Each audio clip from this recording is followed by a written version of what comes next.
start the Okay, recording. cool. And I have nowhere to start necessarily, but I'll give you a rundown at least of what I have pulled up here, which is these 3 PowerPoints.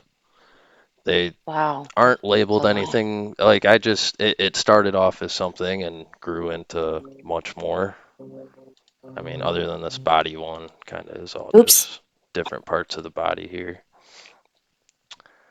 But these other two are like I was looking into physics stuff, called it particle physics, and then it just kind of turned into a whole bunch of different things, avenues, tangents, things we were talking about, starting on different projects, and combining all these different things together.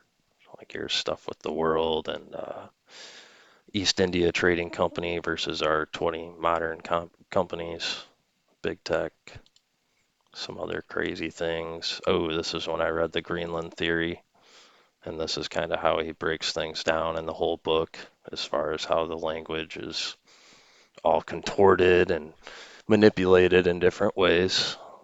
We talk about that with spell magic, word magic, broadcasting, newscasting, right? All of these words are even they're well known witch words. They're well known like in witchcraft, wizardry, all your stories of Dracula and werewolves, right? Wait a minute, I'm sorry, I'm reading the screen here. So Clark Kent, the word central control, right, Hmm. is the economical equivalent of the word control for CIA.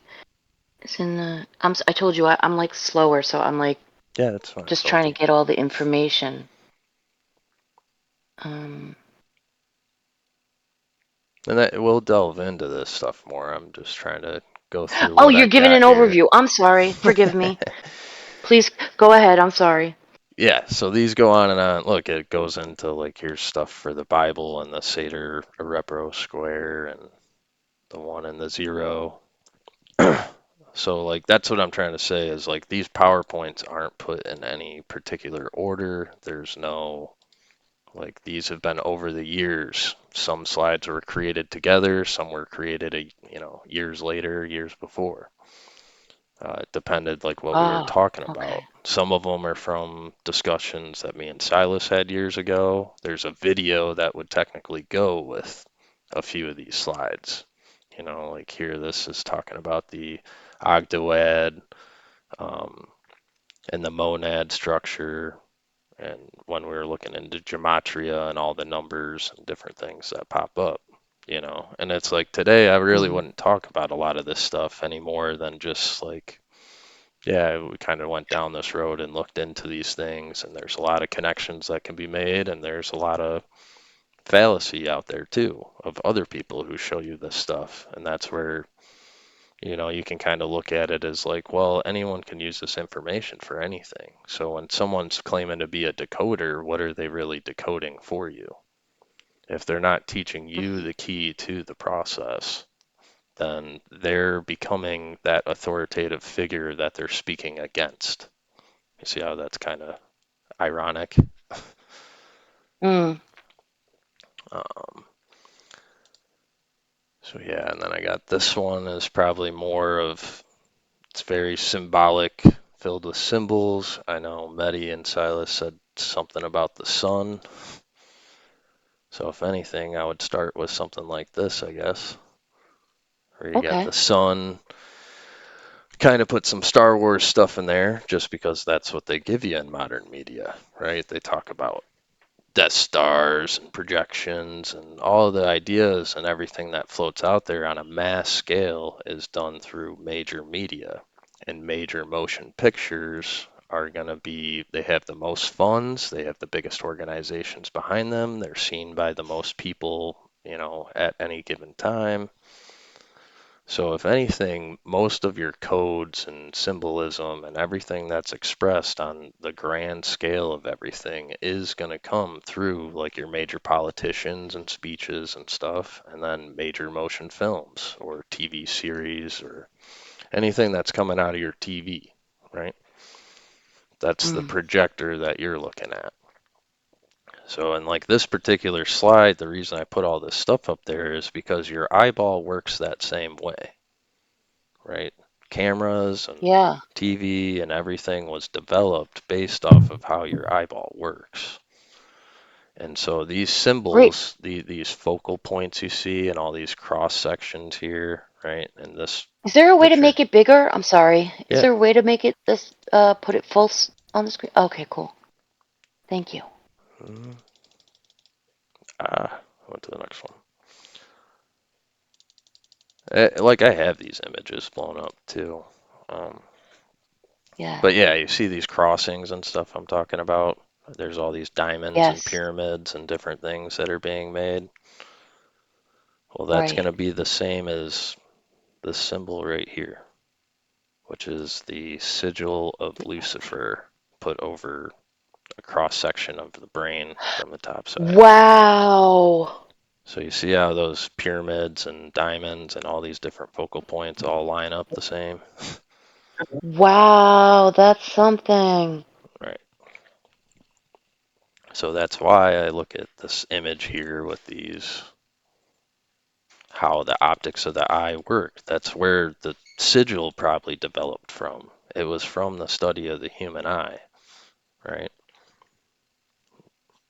Or it could have been vice versa. I don't know. I don't actually know. I'm just suggesting that it's like you're told one way. We're told one way in school that this is how it is. This is step one, this is step two. It's like that's not necessarily true, right? Right. All of these things could have been determined by what would be considered today as like mathematical geniuses who also studied biology and a bunch of other things. And they probably had to like either kill people or study animals and dissect them and actually break these things apart, right?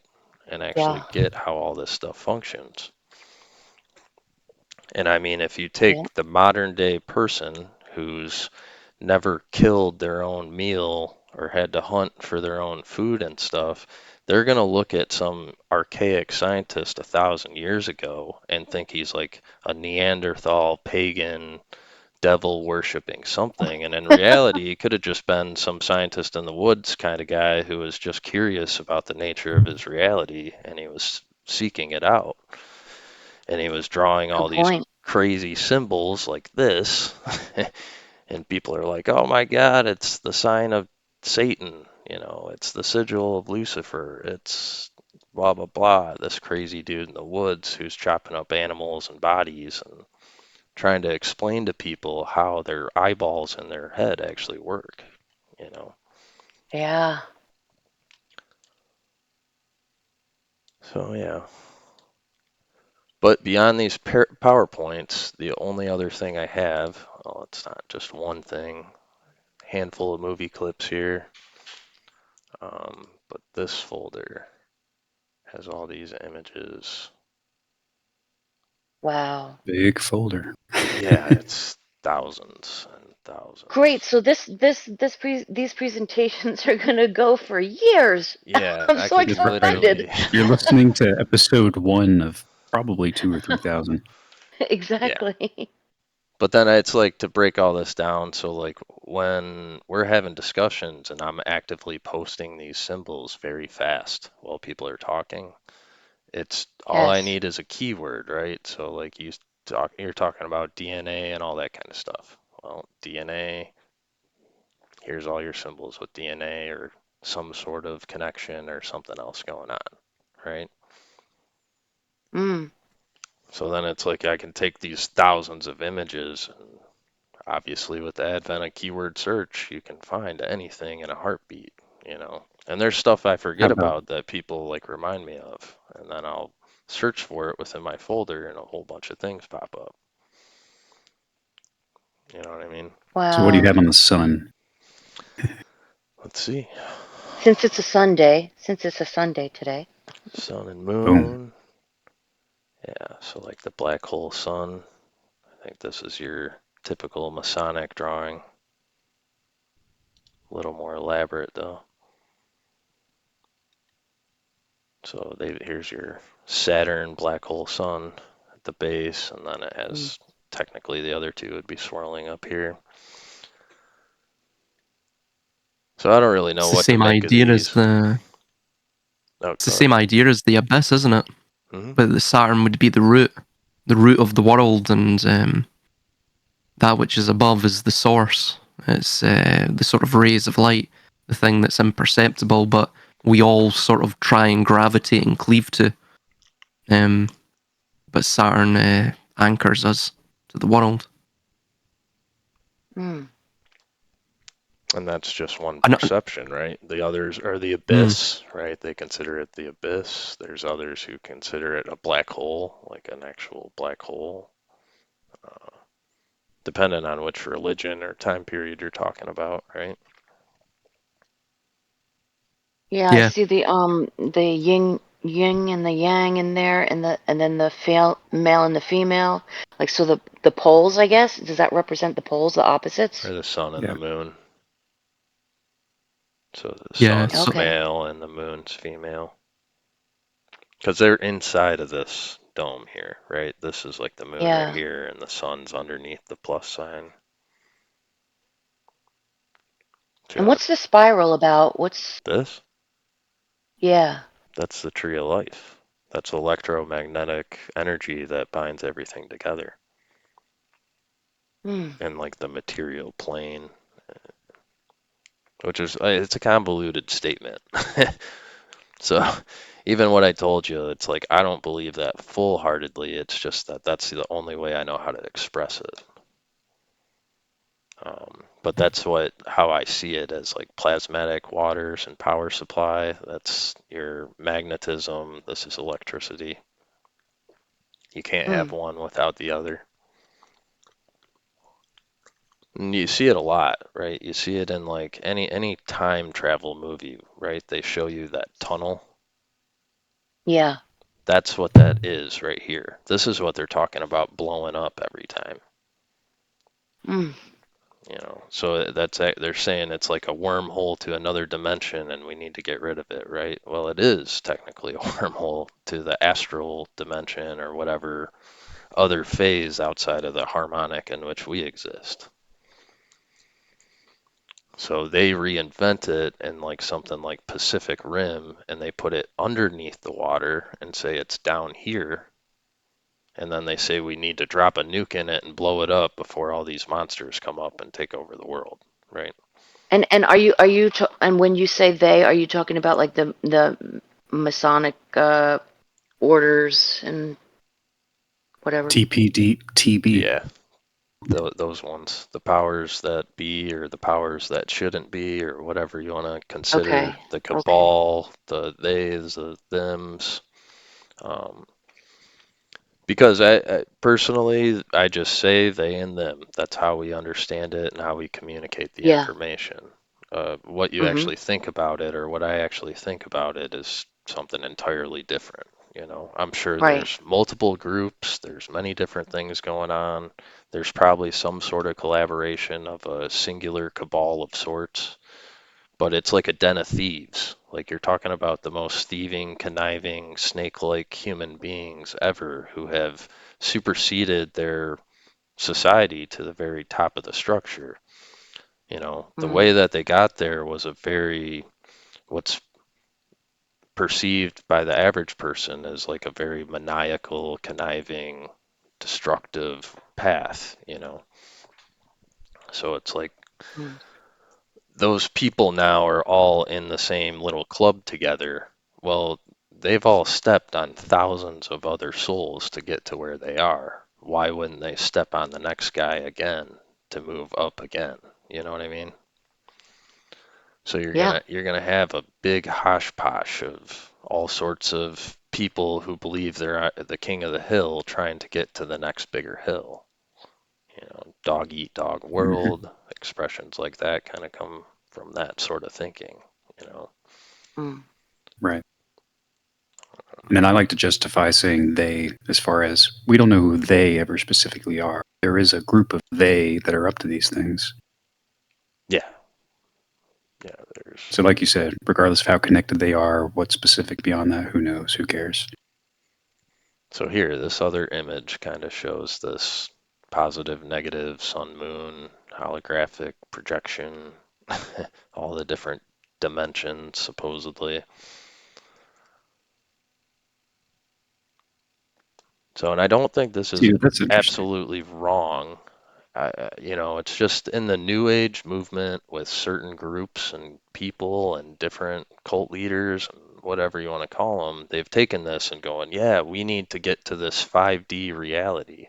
We're going to project.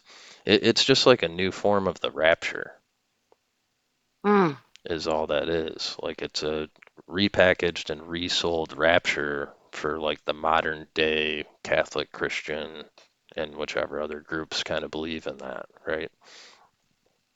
So, like, but they just took something that's absolutely correct in the correct perception and they manipulated it and changed it into this, like, oh, we're living in this three-dimensional body and we're going to evolve and skip 4D and go right to the 5D conscious. It's like, well, that's just saying you're going to live and then die. That's the same thing.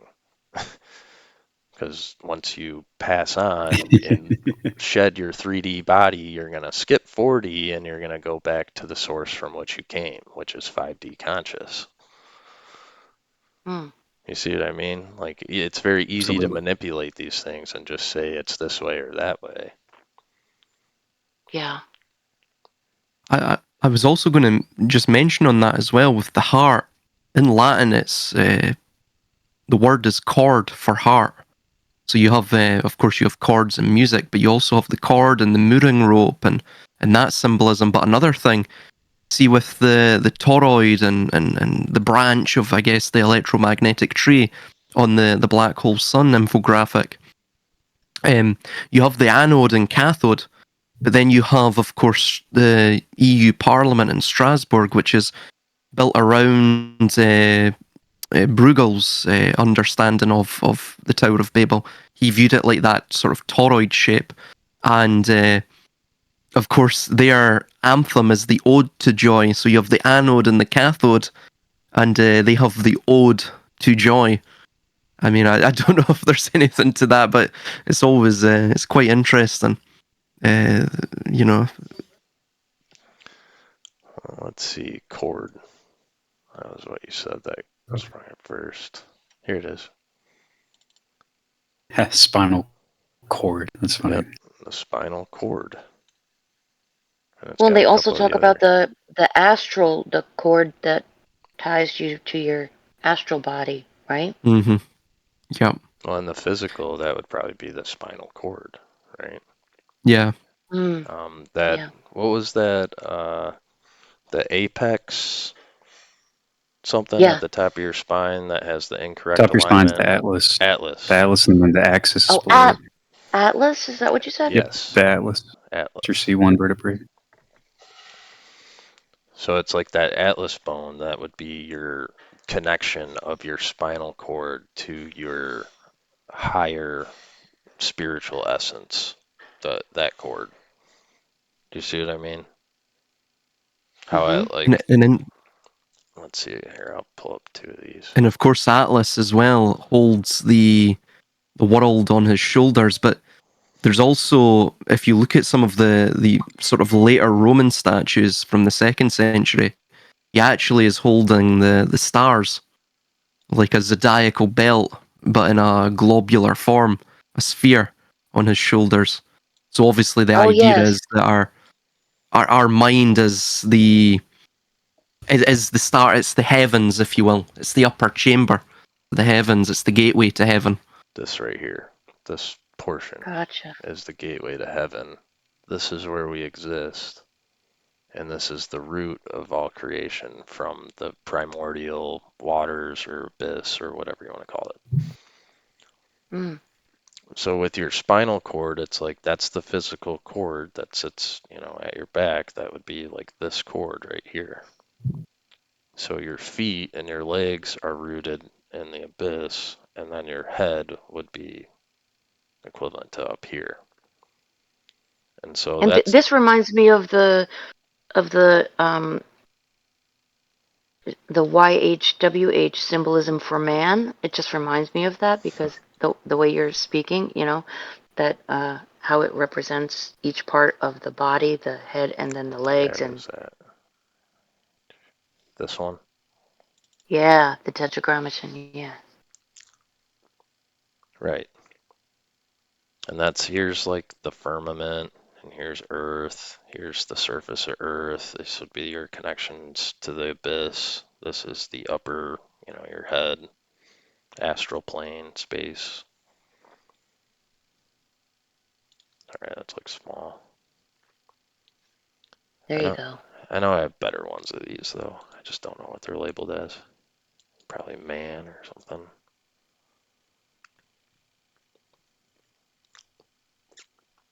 Hmm. I don't know. That's why I like how other stuff pops up. Here's like each body that's layered just on top of you. Oh wow. So you have your physical, your energetic, the mental, the intellectual bliss, personal being. 5 I've bodies, never duality I've being, and this would be your never seen spark. these before. Hmm. Well,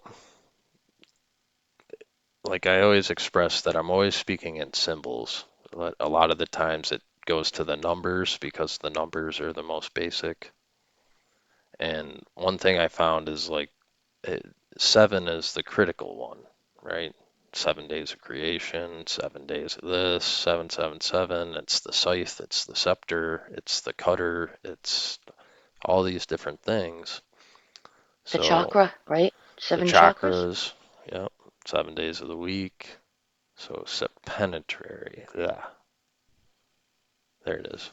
So see, there's all these things with sevens, 7-pointed stars.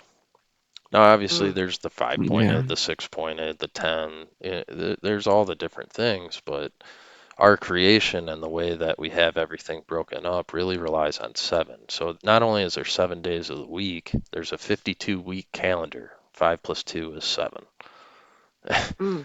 It's always coming back to that 7. Our alphabet, the 26 letters, it can be broken down equally into septenary, which is the 7 cut. So, and this is like, when you're doing gematria and you count the whole letter system 1 through 26, well, this just counts up to 7, back down to 1, and then starts Yeah. back at 1 up to 7, and then back down to 1.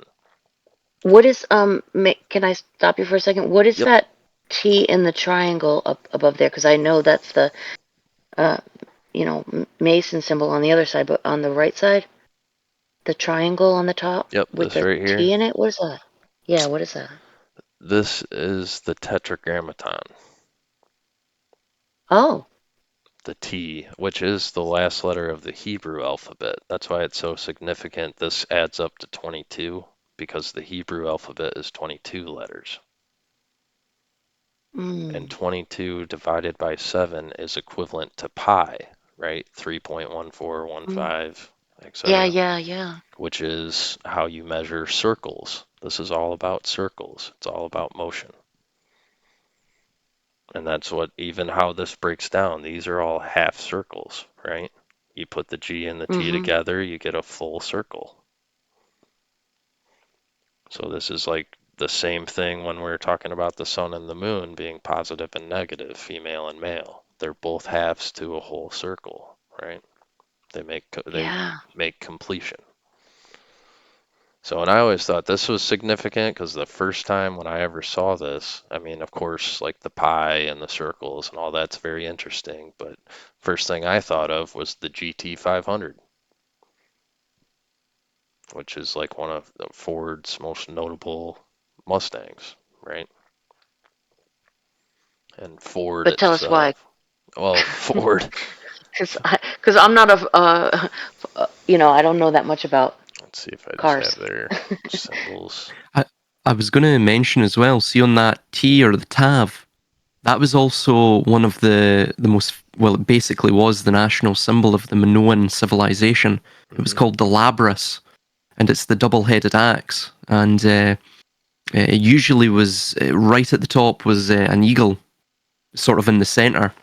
but it was it was the same idea as the Sol and Luna and the electromagnetism and such. But I just wanted to mention that as well. Yeah, but you're totally Oh, wow. correct. You also have the 22 cards in the tarot, the 22 plates of the Splendor Solace. It's yeah. Yeah, the 2 is an important number, especially in occult, right? Hmm. Yep. Yeah, because 2 is what the first. It's actually representing like the first potential spark from Mm. that pure potentiality from 1. So like 1 is a straight line, right? It's a pole, it's a flag pole, staff, stake in the ground. 2 is that first like noise or vibration.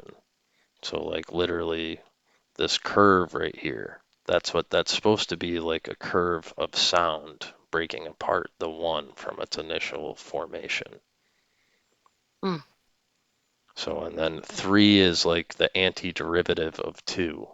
So in calculus, I know nobody knows calculus very well. I was pretty terrible at it too. But the thing is how the graphs worked. When you take the derivative of 1, you would get 2. When you take the derivative of 2, you would get 3. And the symbolism of what the graph would project, you know. So like when you do like a number line graph, Mm-hmm.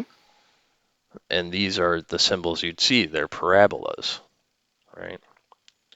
And I have a whole thing on parabolas somewhere.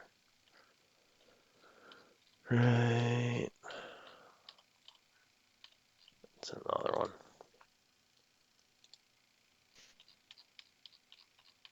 Yeah, this has a lot more of the text stuff. So asymptotes, parabolas, all these different things. Now these were just from some basic math stuff, but this is like when you plot coordinates on a graph and you have different equations and how they're made, you know, it creates these patterns in the graph, either a curve or a straight line. And where's the one for just parabolas in general? Thought it was in here.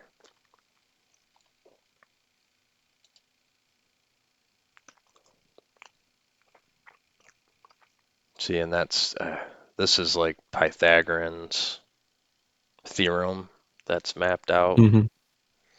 and this is it's actually where you get the symbol for the swastika and stuff like that, the Temple of Man. Oh, wow. Yeah, it comes out of Okay. Pythagorean's theorem being plotted on a number line graph. That's like where all these arcs are going out and stuff. I mean, it's better drawn out here. It's just sideways. Yeah. But I swear I had one of these was, yep, here it is. The parabola. And here's all the different Temple of Mans and swastikas or early swastikas and stuff. Yeah, and it looks like a little person. Those symbols literally look like people. Yep. Well, these are from different places, right? These are the Indus regions. This is Kanaga. I think this is the Mayan one. And then the Mm. hourglass is a more like 16th century type one. It's Do you know what's interesting as well? That's also the name of the Lord, or the name of Yahweh, Mm-hmm. or the Shem in 2 Kings 21:7. It's also the Egyptian Halul, which became eventually the Hallelujah sign, which you see at the Battle of Rephidim. I think it was Moses had to hold this sign up in this same W shape. I mean, that links to Poseidon as well, who had a temple at the center of Atlantis. And Poseidon obviously means Lord of the Earth in Attic Greek. It's a compound word. It's interesting Oh, because the yeah. hourglass shape as well, if you look at the minimum orbital pattern, atomic pattern that is required for a toroidal moment, which what you're seeing there of the two circles with the heart in the middle, which you find in the hemispheric pattern of the brain, as well, with the thalamus in the center, the Kodesh Kodeshim, or the Holy of Holies in the center, can join the two. That it's actually an hourglass shape, so you'll have four. It could be anything really. Four copper atoms surrounding the fifth of the the differentiated oxygen atom, or whatever it may be.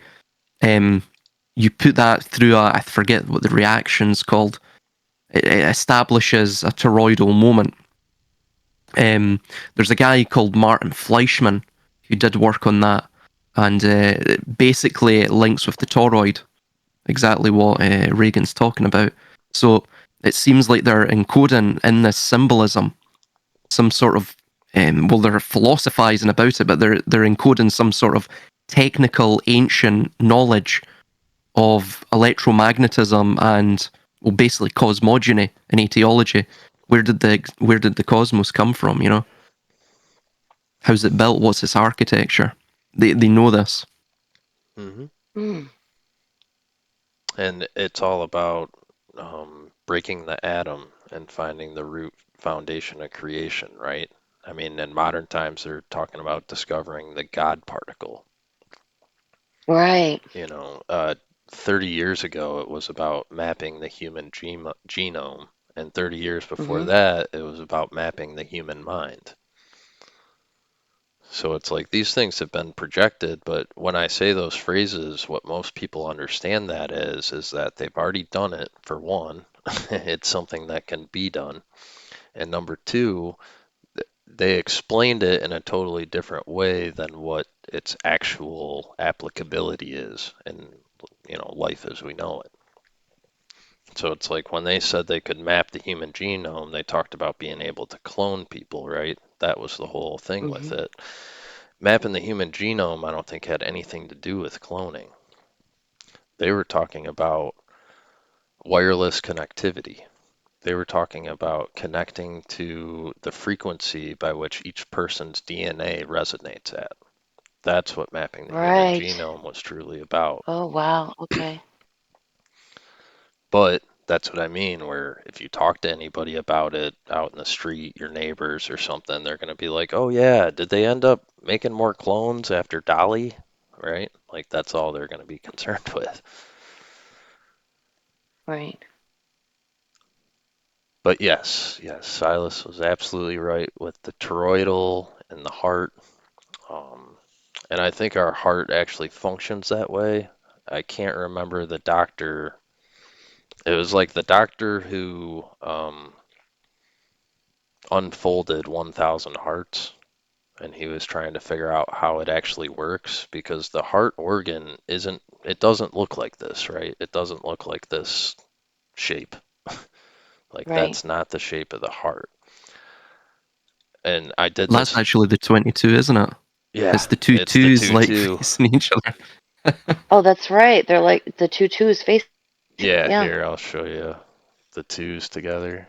I'm trying to think what it'll be under though. Probably 7. Yep, And here it Reagan, just is. for the room, are you comfortable with if people have questions and stuff? I just want to let the room know.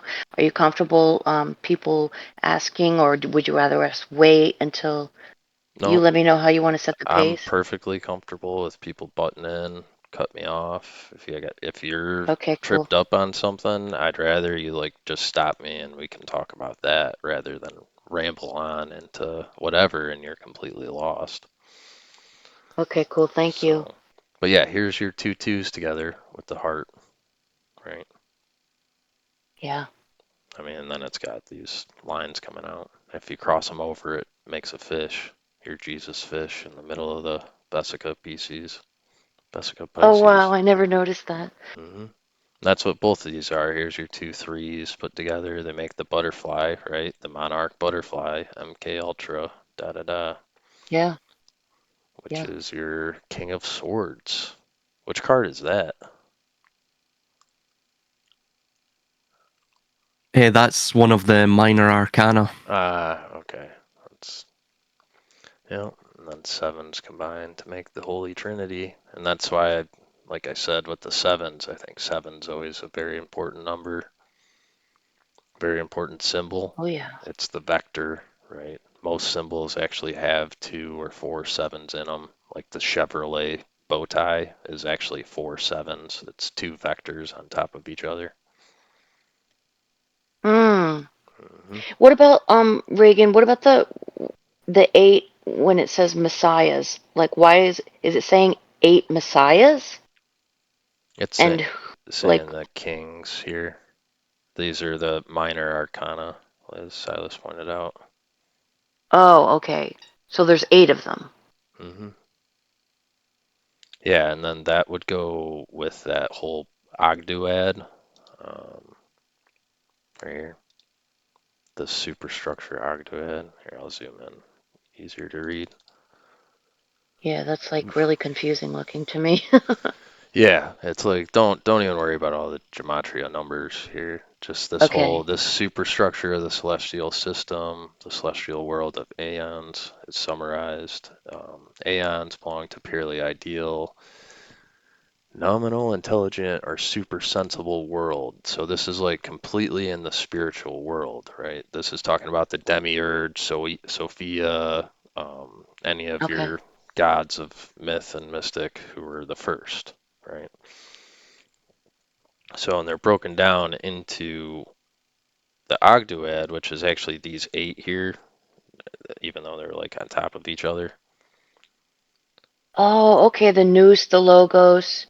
What is that other one? Anthropos, yeah. Anthropos, Bytheos.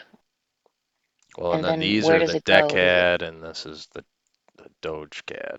So, like in mythology, in Greek or Roman mythology, this is the structure that they use, right? This is all these would be filled with Poseidon and Athena and Ezekiel and whatever other crazy names, Hercules, you know, Mm-hmm. like this is the overall structure that the Greek myth kind of reimagined, right, with Zeus and his whole pot, and then with whatever the Norse gods were, Odin, right, Odin and all those guys. Hmm. Yeah. And you have the same thing in Christianity or any of the Abrahamic religions with Noah, Noah and the boat. That was that's based on this, right? Mm. Because you had The 8 people. generations, yeah. There's 8 people in Noah's boat. You had Noah and his wife. You had his 3 Oh, sons, wow. and you had his 3 sons' wives. So that's Okay, eight in the wow. boat with all the animals and all that, all of life, right? I was going to mention as well, just really quickly as well, man, that in the Egyptian creation myth, the Ogdoad are the 8 primordial beings, and chief among them, I believe,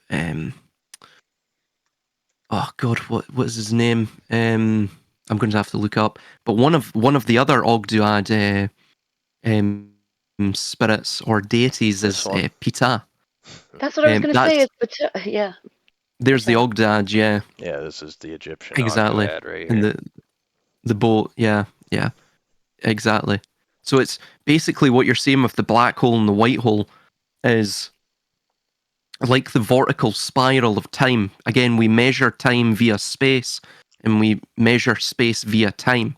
So like what you're seeing with that other infographic with the Ogdoad, and they're all in pairs, in like the generations of Moses, all of it is syzygies. Syzygies are these sorts of divine pairings, because remember, God himself, or the prime cause of everything, can't be understood in its pure profundity, in its it's because it's a singularity, it's pure unity. Right. So us being perceptual beings have to understand these things based upon negation, based upon demarcating and delineating them into form. And again, that's where we get the sol and the luna, sun and the moon, the male, female, the negative and positive charge. So God can only express himself through that coupling. Um, so this is why before this it would just be a pure abyss, because everything contained into wrapped into a singular point would just appear to us as nothing. So therefore, after this nothing diverges, this potential diverges into energy, then it begins to, create like what you're seeing here. Creating the white and the black, the light and the dark, and so on and Yin so and the forth. yang. All of these couplings, the yin and the yang, exactly, man. Yeah, yeah. Got lots of stuff But on these. it's a paradox as well, because the opposite is defined by its opposite. The dark is only defined by its opposition to light, and vice versa. So both of them really, their existence is necessitated by the other's existence. So you're in this constant spiral of conflict, like a circle, like what Regan's saying. I think this graphic kind of expresses everything you were just saying. Mm-hmm. Because it has the first logos, the father, which is just the circle or the dot. The second is the six, because it's the etheric. Third's the fifth. This is your 3 levels of Noah's Ark right here. And you have the 7 bodies. The 8 is the father. And it gets, I know even how I'm saying it, I'm almost confusing myself at the same time. But a lot of this actually all spurred from the first Pirates of the Caribbean movie for me. Because they were talking, or was it the second one maybe? They were talking about the 8 pieces of 9. You remember that conversation, Silas? I do remember that conversation. Yeah, I might actually have yeah, something on it. Got a lot of stuff on 8, but it's the same concept with like when we talk about the 4 corners of the world, but there's always the There it is, fifth 8 point. pieces of 9. You had it up. Oh, okay, sorry. Well, it's the same. Like this is just Okay. the 5 points of the 4 is very similar to like the 9 points of the 8. Yeah, I don't know why I put this 5th point, 8 direction. Oh, because that's what I'm saying is like the 5th point in the 4 diagram of like northeast, west, south. No one ever accounts for the 5th point, which is the crossing point. yeah.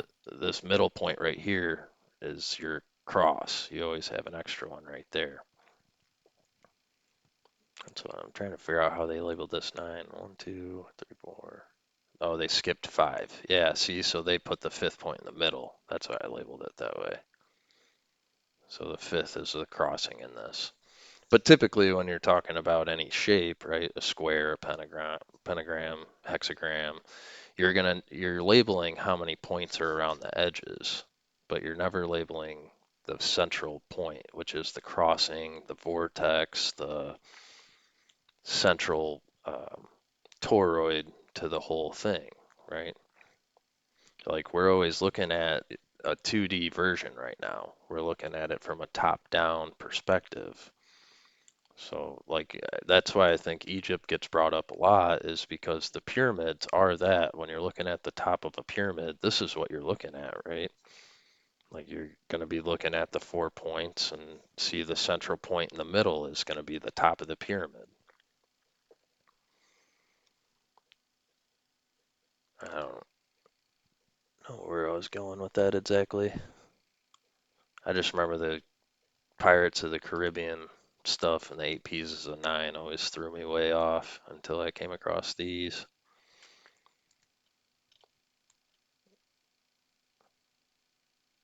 Yeah, and this looks like how they do the Wow. made up stuff for the axis or tilt of the Earth. I don't think that's tilt. I think that's curvature. Is what this is, degree arc of curvature. So we don't exist on a plane. We don't exist on a ball, but there is a curve. And they There's so much in this one image. oh, and this right here. Yeah, lots of things going on. Yeah. But that's where, if you want to stop and ask questions, Culty, like that's, you can always cut me off in all of this stuff. Otherwise, I'll keep flying through, um, and that's why I Okay, I was say gonna I was gonna ask you if you have that image that Silas posted in the chat area. The one before. Okay, starting back with the vortical maths with with the it's got like the leaves in it, and I mean all this stuff is very confusing for me. It's like Here, It's, is it's this like basically the a Enneagram. is this a base graphic of it right here? Something like this. Um, no, it's the if you click off that one, I actually saw. I think you have it. It's that one right at the Eye of Ra. Sorry, the Eye of Horus. Oh, Yeah, the there you go. Yeah. 369 one, yeah. yeah. Um, I've posted a couple of other ones as well. It's basically the same thing. Yeah, there's like I hundreds believe of Gerd. variations of these. So it's, like this image Mhm. pops up in half my other images all the time, right? And this one a little bit. So Well, what are we it's looking at as far as the Eye of Ra here, or Horus? Excuse me. Yeah, the only difference between them is the direction. So Horus is this little tail's going this way. Raj just goes the other way. So really they are like the The same other way. thing. They're just reflections. Mm. Um,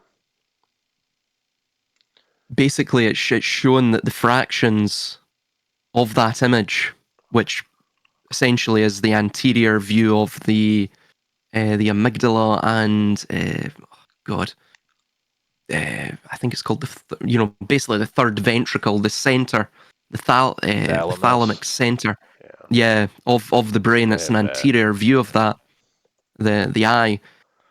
Basically, it's showing the fractions of that as an image correlate if you extrapolate those fractions out into their decimal form, and then you add those decimal values that you find individually, it all adds back to that enneagram of the 1 2 3 4 5 6 7 8 and 9. Obviously, if you can put that as or project it as the enneagram, where you get, of course, the triangle of the 3 6 and the 9, and all of Mm. the various ones, the 1 2 4 5 8 and 7, they all add to individually. So, like, for example, 1 plus 2 equals 3, 4 plus 5 equals 9, 7 plus 8 equals 15. 15, but 1 plus 5 is It's 6, 6. obviously. Yeah. So you get the 3, 6, and the 9. 3, 6, and 9 are the circular numbers, they're the heavenly numbers, like the circle itself. There we go. Um, and yeah, another thing to mention is the Capricorn sequence, which is if you take 7, and you were mentioning it as well, Regan, the 7 creates the holy trinity of that triangle, right? The sort of crooked shape. And of course, Saturn was the seventh planet. It was the final planet in classical astronomy, and he was known as Chronos Anglometes, where we get our word angle from. Anglometes literally means the crooked one, he who plots or deceives. This idea of crookedness, and Hmm. if you take any number that isn't, of course, a multiple of 7 and divide it by 7, you will get a decimalized form of the Capricorn sequence, which is 142857, which omits the 3, the 6, and the 9, which tells you essentially what you're seeing there. Um, in terms of all the numbers that aren't 3, 6, and 9, they are the sort of crooked numbers. They are the numbers that create, as you can see, the hemispheric divide, the dualism, the sort of wings, if you will, amidst the circle, amidst the triangle, amidst the synthesis. Yeah. Which, there is that other circle though. Grethers, this one.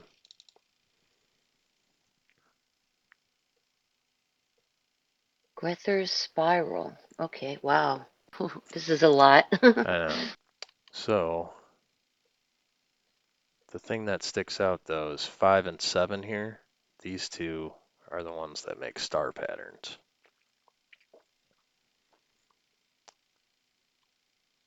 Okay.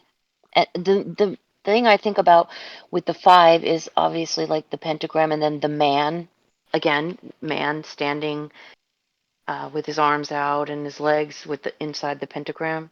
That's the 5, right? Mm-hmm. That I just instantly think about that. But what about the 7? If you were going to go there, Well, as we were saying, like the 7 is this very particular number that breaks down just fine. If you do any other number, you get like a decimal system. hmm. Is this what you mean by your pentagram, man? You know the typical picture of the man standing inside the Oh, star, like yeah. yeah, But this is the star that they typically yeah, use. right. It's yeah, it's the same concept there, but Let's just see doesn't have the man Yeah, inside of it. it's this one here. which one. I believe it's from the Rosarium Philosophorum. Yeah. The idea that man is the There you fallen go. star. Mm-hmm. Right, right. Yeah. That's what I was thinking of. Yeah, that's what this is. So man is the bottom star, the 5 points here. Here, do like this side. And then the Okay. 6-pointed is like the nous or the mind or the thought. And when you combine them together, you get a 7-pointed star. That's what this symbol is talking about. See the 5 and Oh, 6-pointed star of Bethlehem creates the Vesica Pisces here. This is like Lucifer's sigil is buried in this. How sight and perception works. Like this is the eyeball the right here. eye? Yeah. Yeah, I see it. Hmm. It's also as well the canal, the birth canal as well, you know? Yep. The Yeah. ovum. Yeah, and those two triangles, the as above and so below, are in there too, right? Oh yeah, well it just At a certain is point. Yeah. the symbol if you split each one in half, right? Or the whole thing in half. Yeah. It's as above, so hmm below. Mm-hmm. Mhm. Well, the hexagram as well as the Sol and the Luna, the male phallus, and obviously the womb, or the chalice, the cup, which receives that light from the higher, or the water from the higher. So it basically is the lapis philosophorum. It's the philosopher's stone. That's what the philosopher's stone is. The stone which isn't actually a stone, according to the alchemists. So what it's talking about is exactly what Regan stated. It's the nous or the psyche, and the psyche in its Mm. totality, if we were conscious of it, is both it's both of male and female. That not in a material sense, but of those two intertwining, um, sort of conflicting yet mutually interdependent forces that comprise God. But of And course, they're divided in matter. is this why there is that desire to merge the two, the male and the female, and Yeah. yeah, okay, Hermaphrodites becoming it, to yeah, them it's not becoming a hermaphrodite. They're not like women becoming men or whatever. They're actually trying to become the original Adam, as they would say, by which was a hermaphroditic entity, the first creation of man, right? Like Adam and Eve, the Adam and Eve story. I believe yeah, it because was, Eve was taken from Adam, so originally Adam was well, obviously had there was both, right? six Adams before the Adam and Eve story.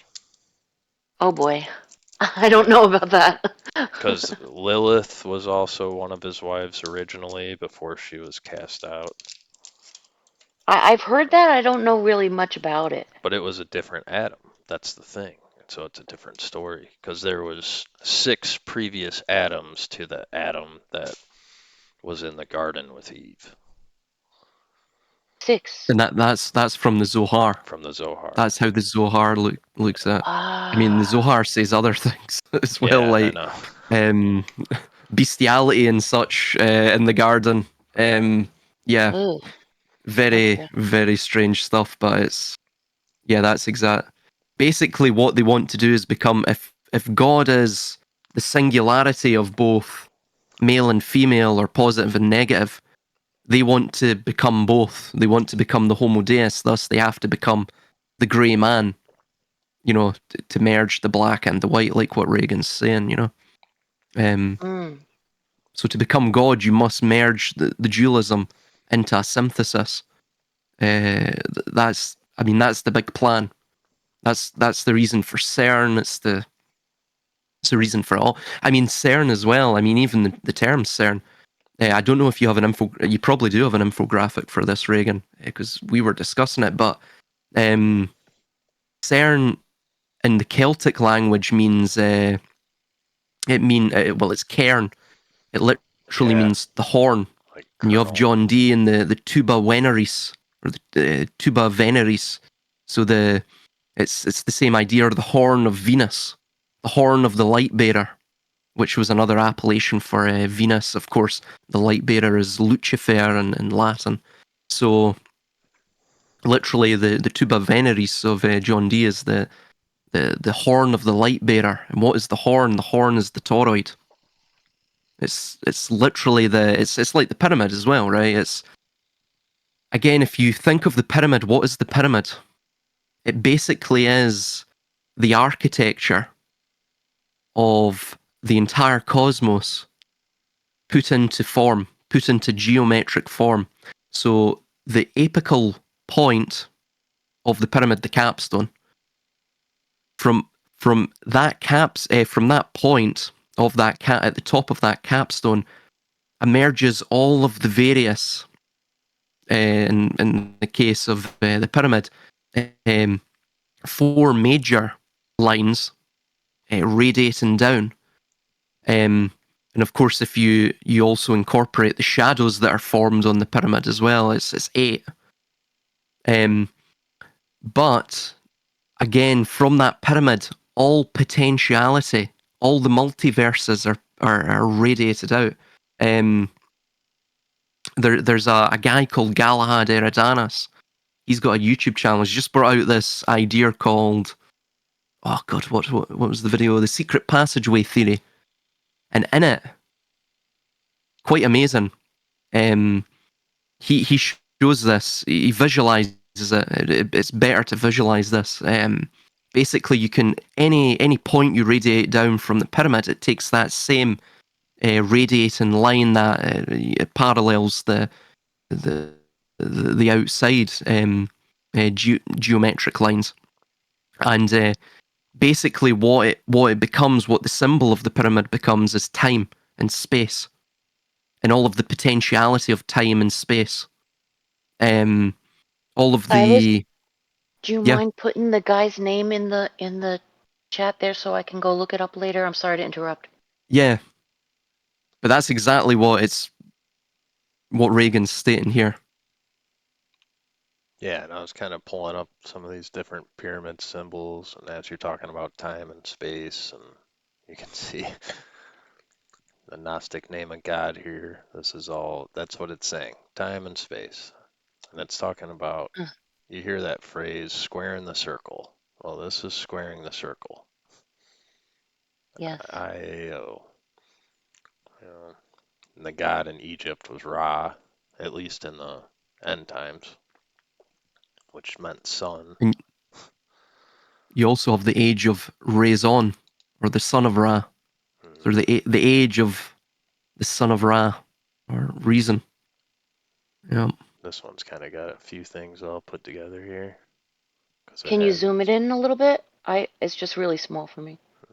Oh, perfect. Thank you. Which part do you want to look at?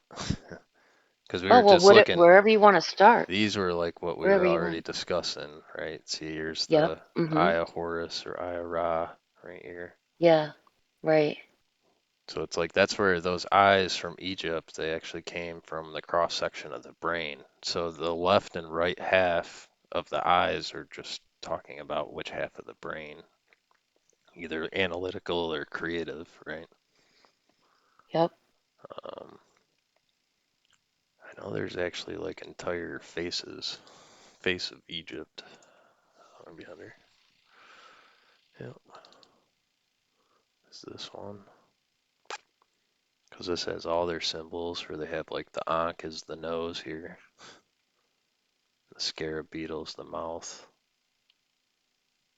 for your throat and everything.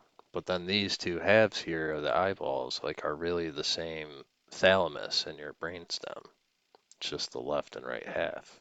That's all it's I for. also see the fish Hmm. again, right? Yep, fish right here. Yeah, there and actually the eyes, both eyes, one eye and then the other Oh eye, yeah, kind of like looking at yeah. each other. Yep. This one gets even more detailed than your whole head structure. Oh boy. But this is just showing that same Ogdoad type pattern.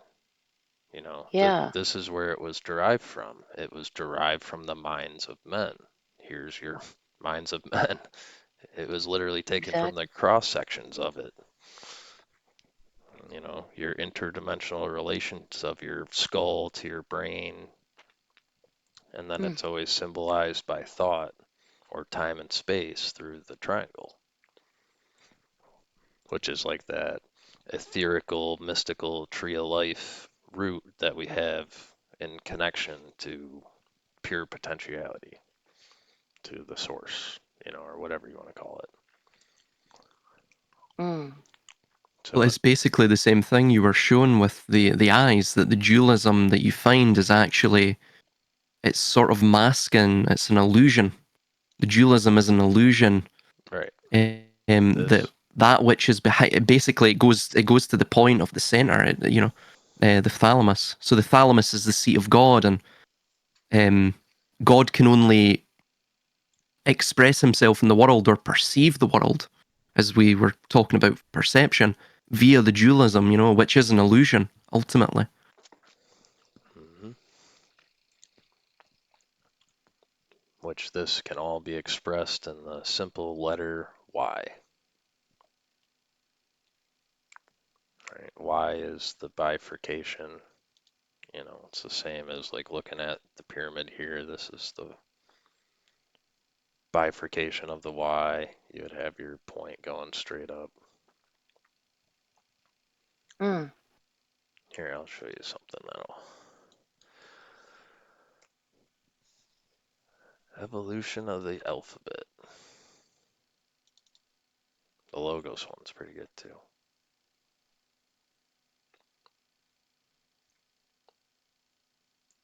But yeah, see like where this Y even came from, and the V, and all these different letters. They didn't even exist in ancient times, which is why you get a lot of crossover with the Tau. This symbol right here is Oh. the Tau, which became the last letter of the Hebrew alphabet, which would have been developed or made up during this time period. So that's what Oh theirs wow. all end in 22. The Greeks and Romans had 24, and then our modern script is 26, right? I don't know how accurate this thing is necessarily, but it doesn't look too off, you know, if you were just to sit down with these symbols and kind of mesh them all together and everything. But same I thing just can want be. to ask everybody, does anybody have any questions or want to interject anything? I'm Not trying to I. I was just trying to post something and sorry about that. I'm just keep on posting these things and it's not coming out. Oh, you're getting data. Yeah, I think I'm trying to post the trident because somebody has posted yeah, the W shape, but it was making me think of the trident because before I mean, this is Silas was it right talking here. about These, Poseidon. Yeah. No, I never heard about the six atoms. the six atoms prior to Adam and Eve. Yeah, I think that's Yeah. only in the Zohar. And maybe like What's it? the Zohar, it's kind of like the Hebrew secret Bible, is what I would call it. Uh, Yeah. If you would like a copy, the we have Hebrew, plenty. Hebrew atoms? It's only how many thousand pages or 4,500 pages. But there's other Kabbalistic texts which refer to this. But the Zohar, of course, is the primary one, Here you go. as It's 15 that megabytes. contains most of it. I have a copy. I haven't opened it. You have a copy No, actually, I might have opened it, but I didn't actually start reading it. It's a bit overwhelming. Yeah, 4,424 pages. Oh, look how many volumes it's broken into. That's why. Yeah, yeah. Mhm. That's really, you could I just looked read over it. one of these volumes just like you would read, a chapter out of anything. It goes on and on. They have lots of the symbols. Just right here's a Sephiroth, all in Hebrew. Crazy book. But it is overwhelming, right? Yeah. Lots of stuff in there. What? Here, I was gonna pull up something on Pythagoras. Why do you say it's overwhelming? So it's 4,400 pages long. Takes a long time to read. Yeah, so that's a lot of information. I actually started reading a book a couple of nights ago, but I was like, damn, I'm actually reading a book. It was about like medicine, like how to take care of your body. And a lot of things that like I read, like it seemed similar to the book that I was reading. I was like, because she was like talking about like how the body is just like a biological program, and like I don't know. She got like pretty like spiritual in it. Because she was like somebody who takes care. She was like a surgeon, so she was like taking care of people that are like that went to the ER and how they were like in life and death situations. Okay.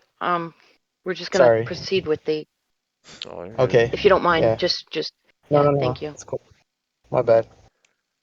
All good. I don't mind some distractions and stuff. Gives me a minute, anyways. Get a little break. Yeah. Yeah.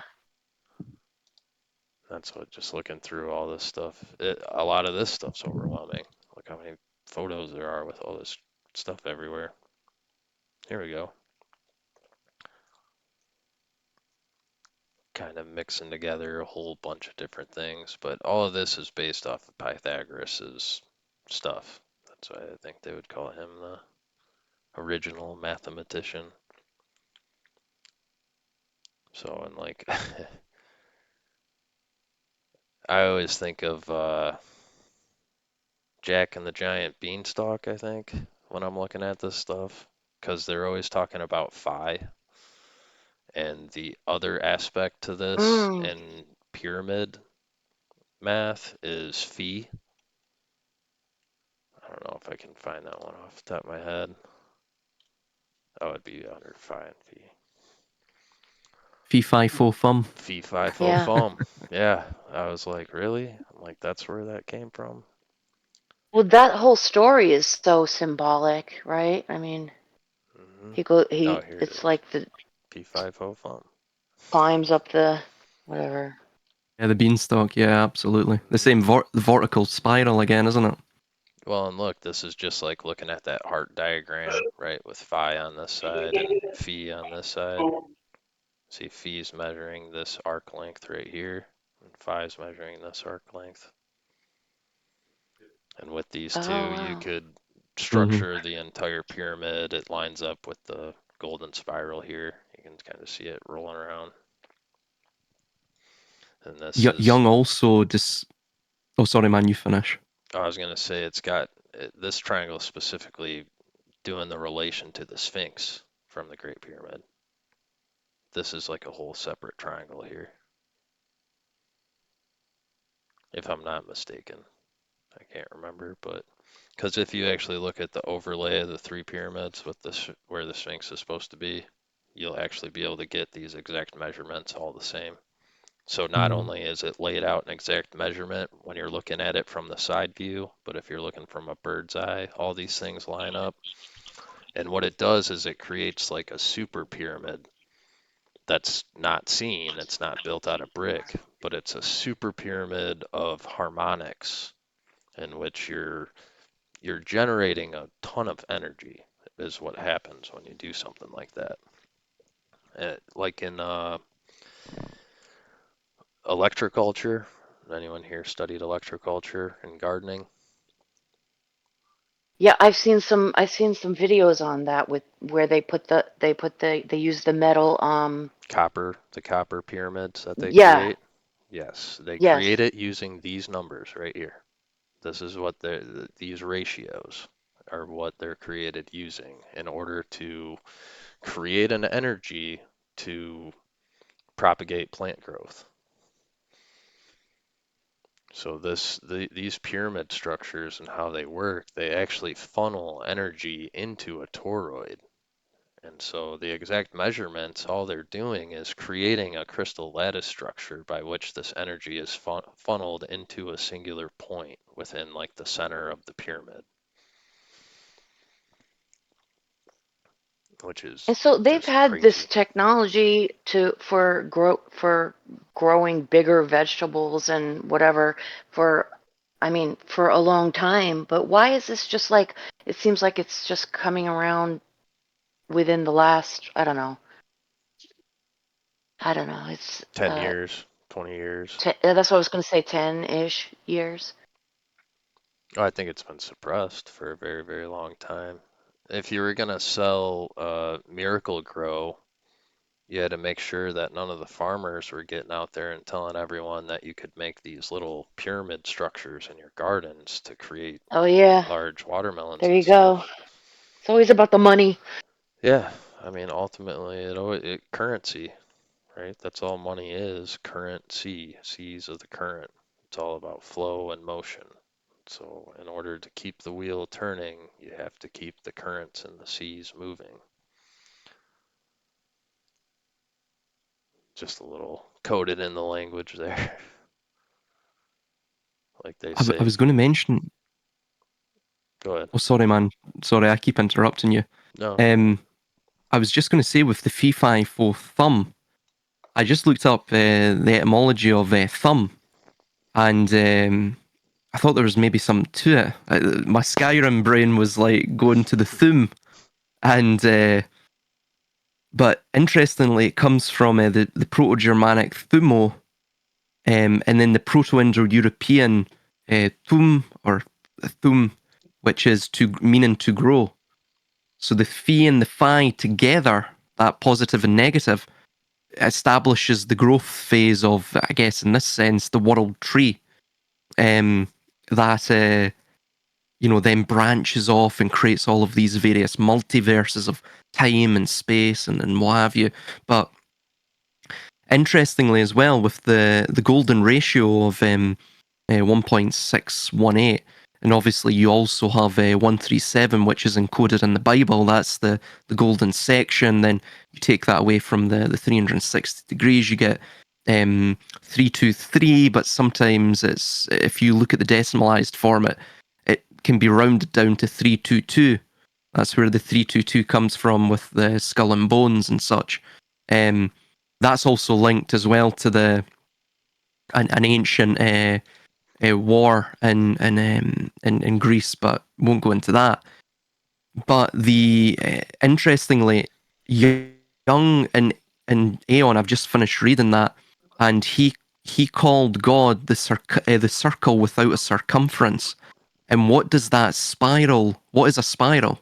But a circle without a circumference, in a sense.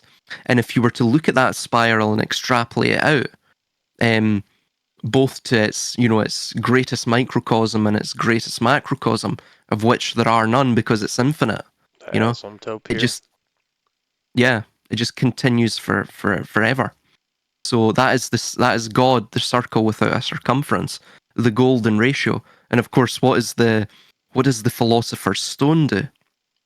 It changes base metals like lead, which is the metal of Saturn, the metal of the abyss of the roots, into the metal of gold, which is purity.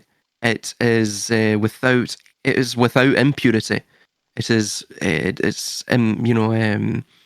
It's non-perishable as well. So it's basically the gold is God. It's all obviously it sounds similar as well. Gold and God. It's you've only got the L letter differentiating the two words. Yeah, the I am. Yeah, Yeah, that's what this whole philosopher's cross is all about. Got your it's 7 also steps. I like this Jacob's ladder. What's the fucking point? It's like the kid was just thinking while he was typing all this out. I can't even see it. What does it say, Reagan? I Right can't see it. here. Can't see that. Jacob's ladder. What's the fucking point? Where is the summit? Let us all guess. Mount Everest? With all What does the that say? due With all due respect. Well, it's, yeah, see. Oh, okay. David says in the Valley of the Dead. Okay. Thank you. basically what he's stating is the fool's journey. It doesn't matter what path you take. You either begin as the foolhardy hero and then you end as um, the heroic fool, or you begin as the heroic fool and you end as the foolhardy hero. But whatever occurs, you eventually reciprocate into the next phase. It's the same with Jacob's ladder or the stairway to heaven. Again, there is no paradise, there is no heaven. The only exit, the only way to find God is not through it's not through the church, it's not through trying to find heaven, it's not through externalizing all of this. It can only be found within. Right on. So uh, both paths are an illusion, if you will. Well, they If just you do go a down or circle. up, Look, it's just doing a yeah, circle. 1, 2, 3, 4, 5, 6, 7. 1, 2, 3, right? You're just going around and Right. around. it's the Ouroboros. Yeah. I was gonna say, where's those, I got those circle graphs, the GIFs. Oh, this part.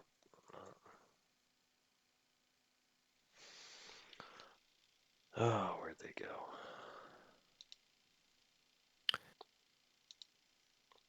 Here they are.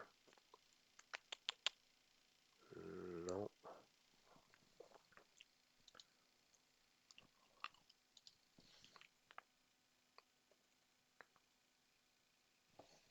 Oh, here's one of them, but this has all sorts of stuff going everywhere.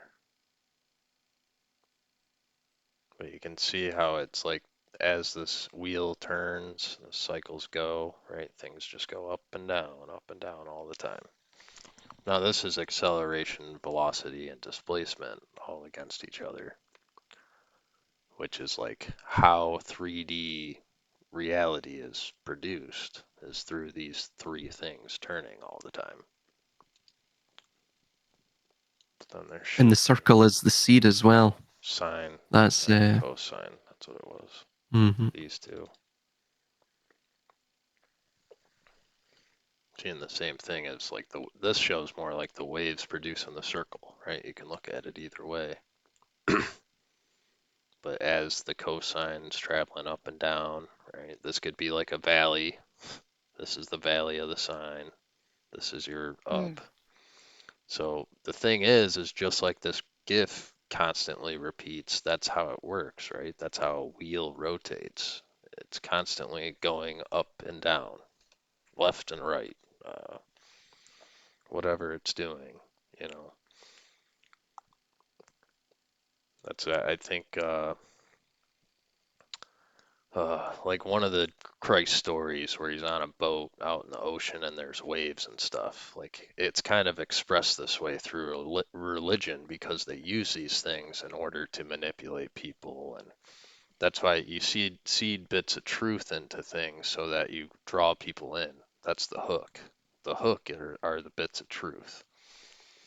The line and the sinker is the rest of the garbage that you get pulled in with, right? But like a bit of truth and something like the Jesus is on a boat, they're traveling across some river, and there's a storm that comes, and Jesus is sleeping on the back of the boat, and all the people are running around the boat freaking out. They all think they're gonna die, and they go and they're waking up their savior, right? Hey, Jesus, Jesus, stop this storm.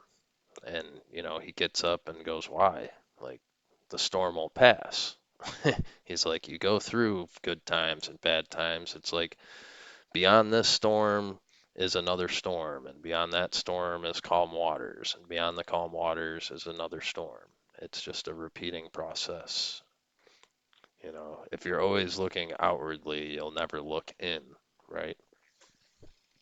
If they can keep you in that repeating process of always looking outwardly, you're always going to be lost. You're always looking for the next storm. You'll be concerned with this type of stuff, with these wheels turning all the time. Yeah. If you actually slow down and think about what you're seeing, what is actually in motion, what is actually moving, what actually occurs, right? Like, is it the storm itself that's terrifying, or is it the fear of what the storm could possibly do prior? You know, Mm. there's just like a It's different view of also it, of this circle it's tetrad. also it's also as well. It's the same idea as the eye of the storm. So in the center of that circle, again, This little thing here. yeah, the only way, again, you are the center of the circle. You are the center of the radius of perception. So the only real way to stop the storm affecting you is to become like Christ, is to take that fifth point on the quaternity, if you will, and to become the spirit, right? Like the fifth point of the pentacle. It's to become that eye of the storm. It's to emerge from the heart, if you will, that middle organ between the upper and the lower, the positive and the negative to the left and the right. So, of course, the horizon, the vertical is heaven and hell, and the horizon is it's the horizon of the earth. So that is what the Christ symbolism entails. Also, as well, with the INRI, which you find in Catholicism, the esoteric translation of that is Igneus Natura Renovator Integra, which is roughly translates as through fire is the earth reborn whole. Basically, the idea is that if also as well, Regan, if you go back to that black hole sun infographic, because there was something really interesting there with Saturn, and yeah, you'll notice the three sine waves It even emerging says, out from Saturn, and it's exactly what Regan just stated. It's those three. Well, it's the tria prima. It's the the sulfur, mercury, and salt, which is symbolic for the positive, the negative, and the union of the opposites this of the one. two. Mm. Yeah. So what is left after obviously the sulfur or the sun burns mercury or the information, the current, the water. Well, when the water is evaporated by the heat, all that's left is the salt of the sea. And it links as well with the fish, which is found on the alchemical hand too. It's a symbol of Mercurius. What is Mercurius? It is this enigmatic force which binds all things together. It is that which maintains the transformative qualities within matter. It's what transmutes things into other things. It's what transmutes perceptual state into another perceptual state. So it's this constant sort of homeostatic recycling of not just matter, but of consciousness, perception, all of this. And that's what the fish is. And the reason for the fish, and Jesus states, I'll make you fishers of men, is because the fish exists in the salty sea. He exists as, and you also see in the alchemical hand, he has the fire surrounding it. So he becomes the conjunction of the opposites. He becomes the synthesis of the synthesis, like what Christ was. That center of the quaternity, and the fish as well itself is it's a creature of the abyss. It's a creature that never sees light. So that to make oneself a fisher of man, is to literally bring people up from the abyss so that they can see the light of the truth. And of course, the truth shall set you free. And what is the truth? Well, the truth is that, well, basically, religion is a control mechanism. The systems of power are a control mechanism, and it's to deny you your agency within this world. It's to deny you the understanding that ultimately, under the light of God, of which we are all, I guess, a fractal fragment of, we are all equal in that. So, of course, this is the reason they don't want this getting out. See, like what Regan was stating, this has great significance in how it can almost, if you use it, and if you take this and reframe it, or in a sort of misleading light of religion, right? And what we've stated here, you could take this and make your own religion. That's how interconnected all of this is. It basically emerges from a common thread. All religions do from this. If you reframe this, you can control people, because what we're stating here and what you can see within the sacred geometry, the astrotheology, all of that, is it's something that seems to be very attractive to one's subconscious. We're almost attracted to the savior archetype, just inherently. We're attracted to the 33 because it obviously links with the 33 vertebrae of the spine, leading up to heaven, the stairway to heaven, and all of these ideas, Jacob's ladder. The stone as well. And so there seems to be all of these almost primordial symbols that just, you could say, if they're weaponized in a certain way, they attack the subconscious. They're able to rein in the subconscious and to control man through the reframing of it, through religion and such. Yeah.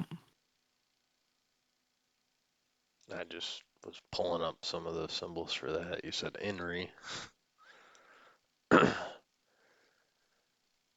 This has way too much on it, to be honest. But it still has the dippers and all these other little symbols. Because all I would tie the Inri to is the Cairo, right? And that could tie to like Cairo, Egypt. That's brought up a lot in modern media.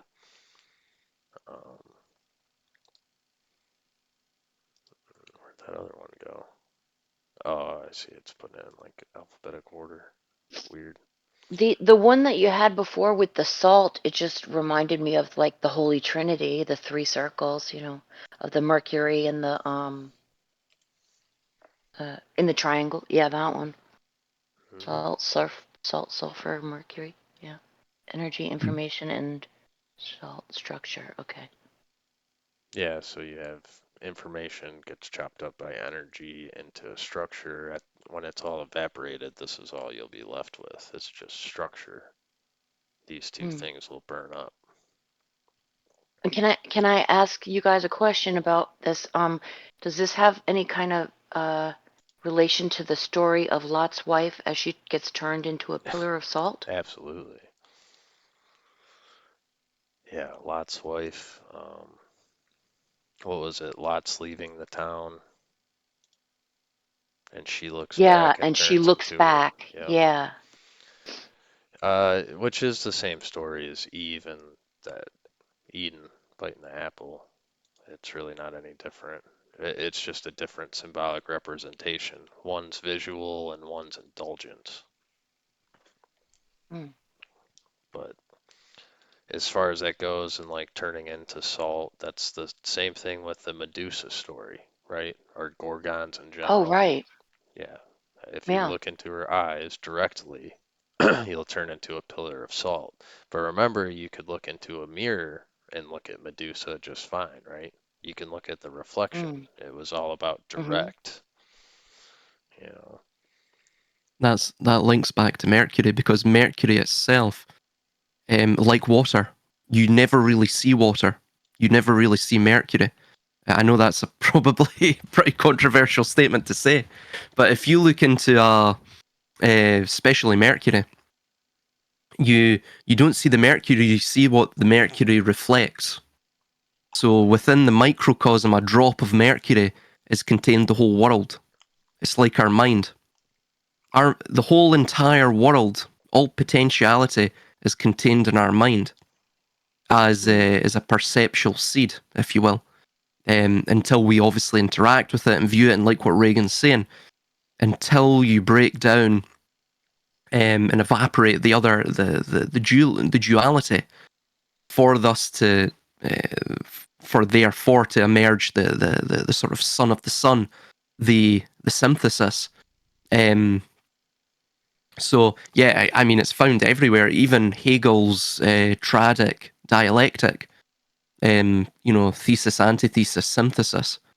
All politics is based upon that. All propaganda is based upon it. All drama. What you're seeing here as well, it's found in everything.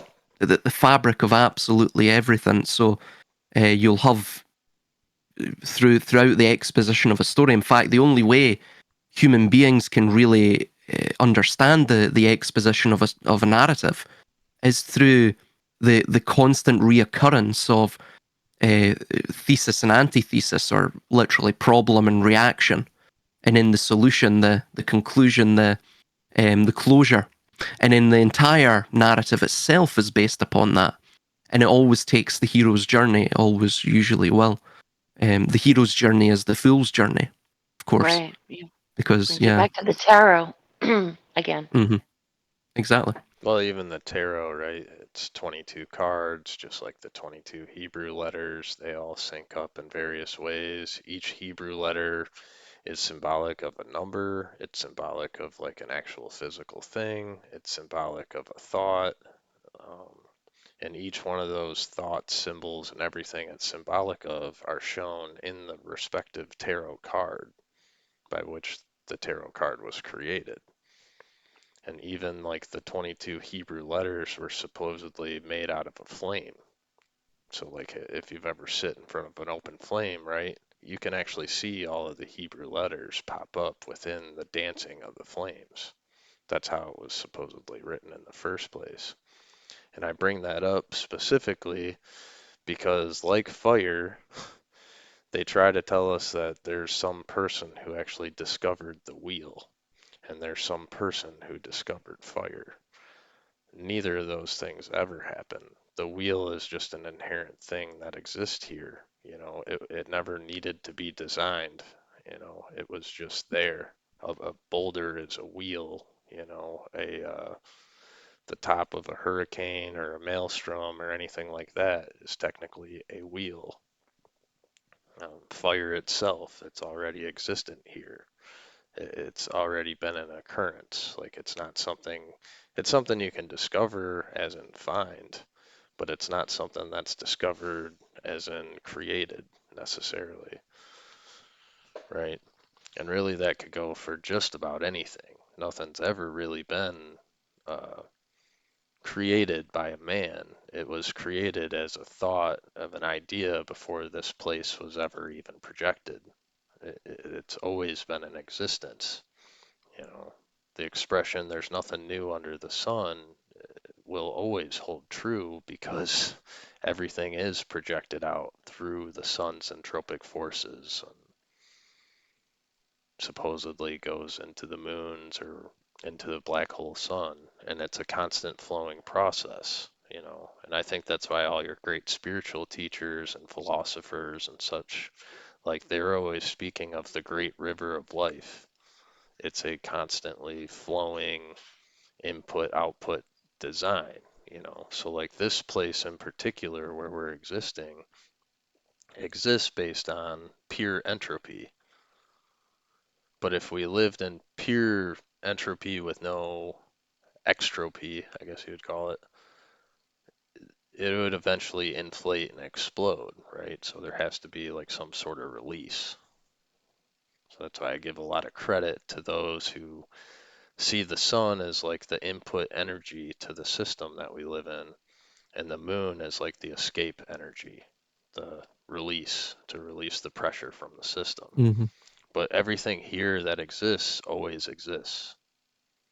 You know, it's only in That's the that escape is got to be only pulling the souls or pulling on certain things that are necessary to be removed from the system to allow it to continue functioning on.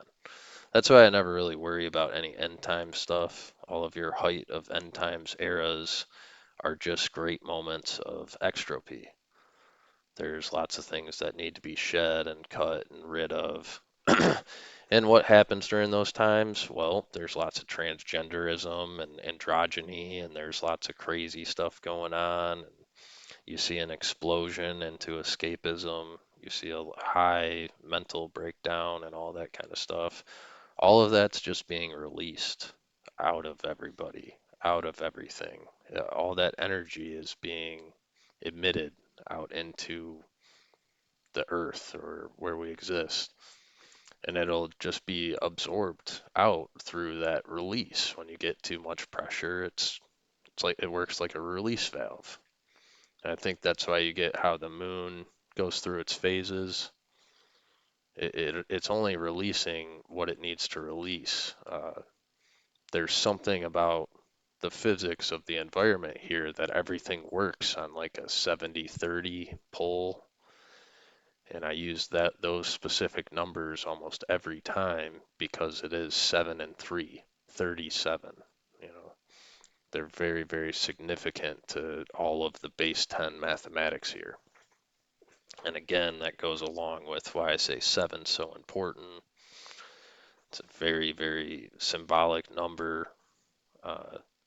That binds everything together. Yes, the 369 is a very big thing. There's all these other combinations, golden ratio, bunch of combinations of numbers, but to me, it's that 7 number. I always relate it to the scythe because it's the cutter, and it's what actually cuts and releases everything out of whatever it is. Could be the moon, I don't know. Oh no, it certainly is. Yeah, the moon is linked with this idea of gestation, oblivion. The idea of oblivion from its sort of Greek idea, the Hellenic idea surrounding it is um, this notion of when one dies, and this is found at the end of Plato's The Republic, where he relays this story, I forget, of the individual, but that this individual supposedly dies, or he goes through a near-death experience, and when he's going through the process of reincarnating, he has to drink from the river of forgetfulness.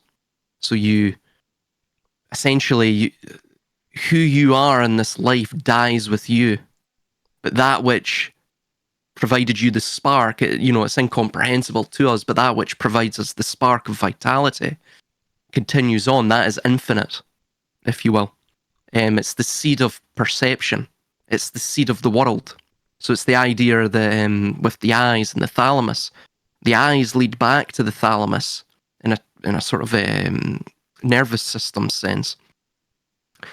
And of course, the eyes themselves, this duality, it's totally, it's an illusion, ultimately. And you see with of course, the moon. The moon is linked with Saturn. If you look at the zodiacal wheel, Saturn and or Cancer, the moon, and Saturn, which is Capricorn. So we're getting back to the Mercurius, the fish. Capricorn is the sort of symbol of pure duality, because you have the seahorse, which is the fish. It has the lower body of the fish, thus, and the upper body of the goat. The goat can climb any vertical face, thus he is the heaven. He's that which can reach heaven, or can access heaven, and of course the fish is that which can access the abyss. So it's akin to Saturn, of course. Saturn is this thing which, in an archetypal sense, like what you were seeing in the black hole sun, You also see it with the currents, the sine wave, Aquarius, which is another sign of Saturn, or it's linked to Saturn traditionally, at least. In the modern sense, it's linked to that of Uranus, which is Saturn's father in mythology. But the Aquarius, the water pourer, he's almost like this, again, linking to the age of man, or the coming age of man, with the technologies, the informational age we're in. The AI is another one. So you're seeing what you're seeing in the Aquarian age, or at least the transition to it, is exactly the sign of Saturn. It's the sign of the water bearer, which is the three sine waves stacked vertically on top of one another. Again, linking back to that Tria Prima. And of course, the lunar phases can also be shown as 8, right? Again, that same spoke or Chi-Rho design. And that as well, looking to the macrocosm, that links to the world ages. So each of the various world ages, if we were to extrapolate this out into the major astrological world ages, so beginning with Libra, we start off with 15,150 BCE to 13,000 BCE, and then you count a quarter up to the oh no, pardon, 4. Should be Yes, 40. sorry. You start with the age of Virgo, which is 13,000 BC, and then that goes to 10,750 BC. That ended at the last glacial maximum. And then you go forward another 4 signs up to Gemini, which is 6,450 BC to 4,300 BC. And then our own world age starts at the age of Taurus. So we go from Taurus, which is 4,300 BC, and we're going to end in the age of Aquarius, which is 4,300 CE or AD. So, typically, if you look at the Abrahamic worldview, these astrological ages, grand astrological ages, if you were to chart this out on the zodiacal wheel, it's literally cut into quarters. So Taurus to Aquarius is 1/4 of that. And that's shown on the World Tarot card as well, with the 4 major royal stars. It's basically the 4 major astrological world ages. And again, it's totally repeating, it continues. But the Abrahamic view is that these occur within 7,000 years, or 6 steps, 6 millennia, or 7,000 years, which of course mirrors creation, the 7 days of creation. And then, of course, the 7th planetary genii is Saturn. The 7th day is Saturn's day. It's holy to the Abrahamic religions, Shabbat, Shabbatai, which is obviously the Hebrew word for Saturn as well. So there's a link with the archetype of Saturn. There's a link with the lower, or using the lower, or the abyss itself, to reach the upper. Of course, Saturn goes by Kronos. He goes by Anglometes, literally the crooked one. So he's the father of the conspiracy, the father of conspiracies as well. The father he who conspires in the shadows, in the abyss. You have other ideas such as Choronzom, which the core and the crone are quite similar, probably interconnected. And obviously Kronos, the onos in Greek means donkey.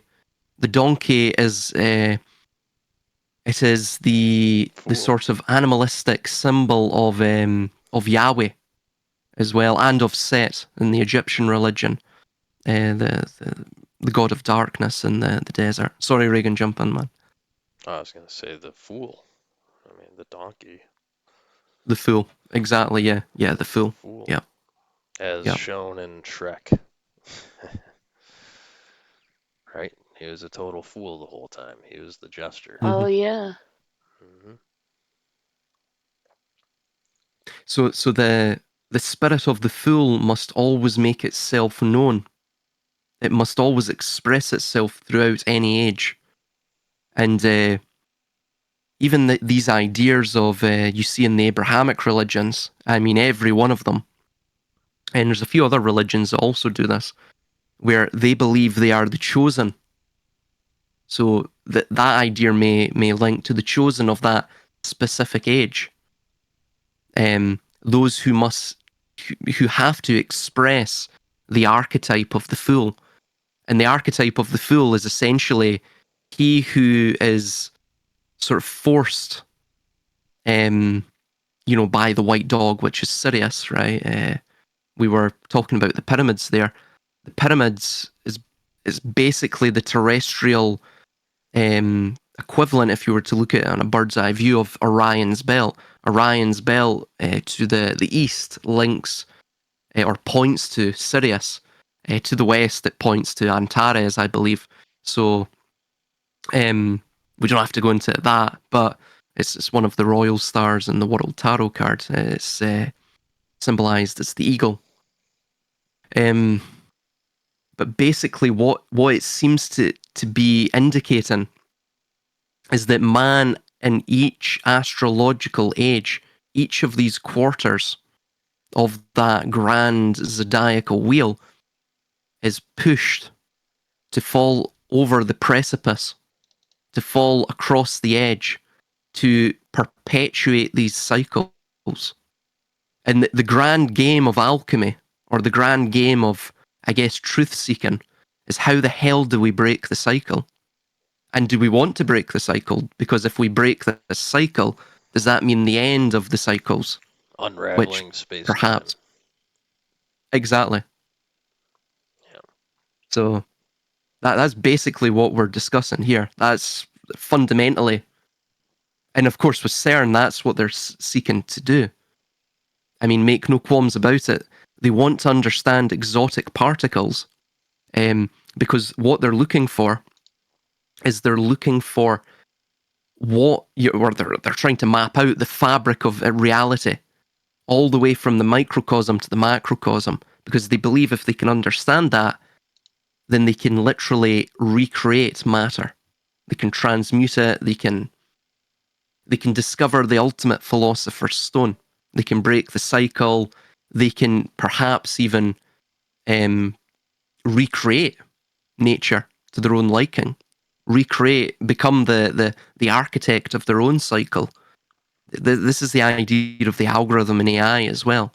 Um, but all the folly of it, this is the foolishness of it, is all of it is basically just a shadow of a shadow. And that's basically what you're seeing with the hexagram there of the cube, the isometric, the central shape of the isometric cube, is that the cube itself, which is the algorithm, which is the earth, it's nature, it's all of man's, it's man attempting to, carve out the straight lines of perfection within what is really, a conjunction of chaos, of the male and the female, the positive and the negative. It's a temporary order amidst an eternality of a sea of chaos. It's foolishness from the beginning. It's all they can really establish is a shadow. But of course, as well, the shadow will always retreat when the light returns. So it's Oh what they yes. establish is temporary. Right. So that's what this whole building of the Tower of Babel is really, a building of the shadow that'll eventually just diminish. It always does. That's why the story ends that way every time.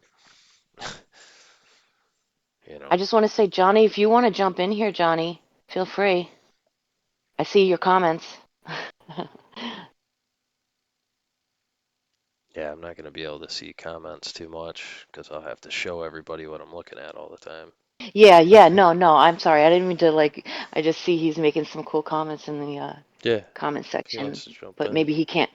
Maybe he can't talk right now, so that's okay too. Hmm. But this one's got a lot on it, this slide. Wow. Can you zoom in a little bit?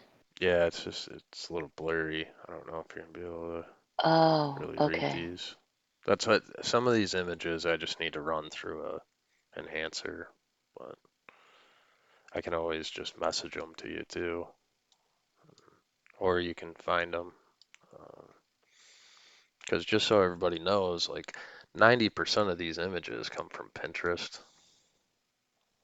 Yeah, you told me that. Yep. Yeah, I mean, it's like now my thing's covered in it. Look, I don't have to do anything. It's everywhere. Yeah. I mean, Everything. Yeah. all this stuff, right?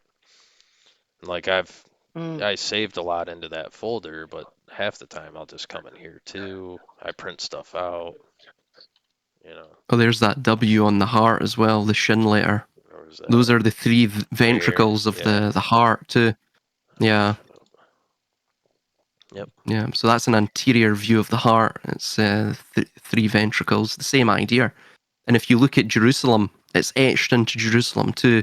2 Kings 21:7. The name of the Lord is etched into Jerusalem. Yeah, here. Um, This basically is yeah, saying the same thing. It's got the shin right in yep, the middle. Mhm. yeah. Yeshua. Yeshua is basically um, it's the three flames, if you will. It is. I believe it's also pictographically shown as teeth. So that's the same idea of the. You posted it there with the Greek Soter, which soterology is like the idea, the study of saviors This one. throughout. Yeah. So you have the Soter, which is the savior of Christ, but you also have the Sator, which is obviously the root of Saturn. It's the cedar. Literally, he who sows. So this it's like the fool. It begins with the fool and it ends with the fool. It begins with what you believe to be the savior, but also that he is also the seeder of the next cycle. It's uh, it's the Yeah, it's eternality of these. time. Oh, these are. Zoom in for culty. Thank you. No, these are like just straight from etymology online. What each word meant out of the Sator square.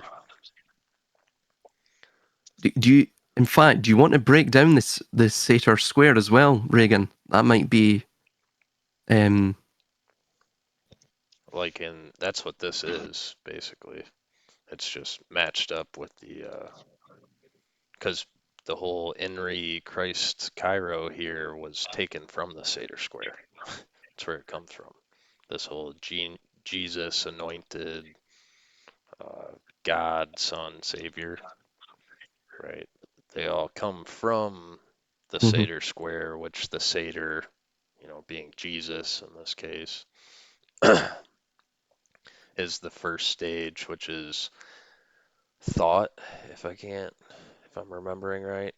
It is like pure potential moving. A repo is like sound put into motion from a state of rest.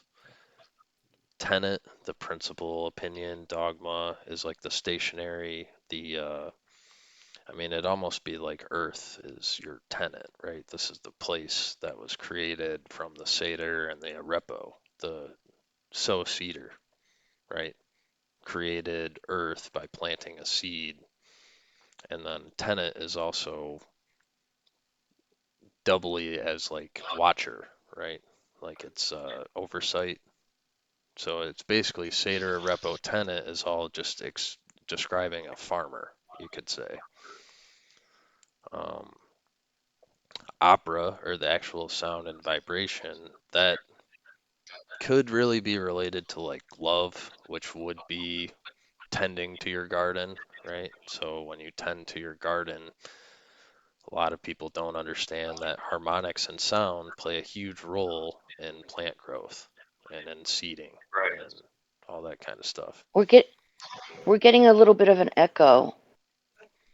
It's my fault. I have my microphone on. I'm going to mute it. Right. Oh, okay. So, and then it ends with rotas, which is the motion or the rowing, the actual movement, like what we exist in. And that's what we're always talking, or what I'm talking about, rotation, right? And that's why Mhm. when Silas was talking about everyone really seeks a savior, well, yes, because you live in motion, so you're always going to be looking for your savior, which actually is the thing that's moving. So it's always moving. You're always going to be looking for it. It's just like a Mm. shadow. You're chasing a shadow. Now, all of this just continues to repeat. So it's a wheel, right? And that's what I think a lot of people get stuck on. They get stuck in it just like the tenant does. You get stuck in the middle and you can't see beyond the before or the after because that's how we perceive how we're existing here.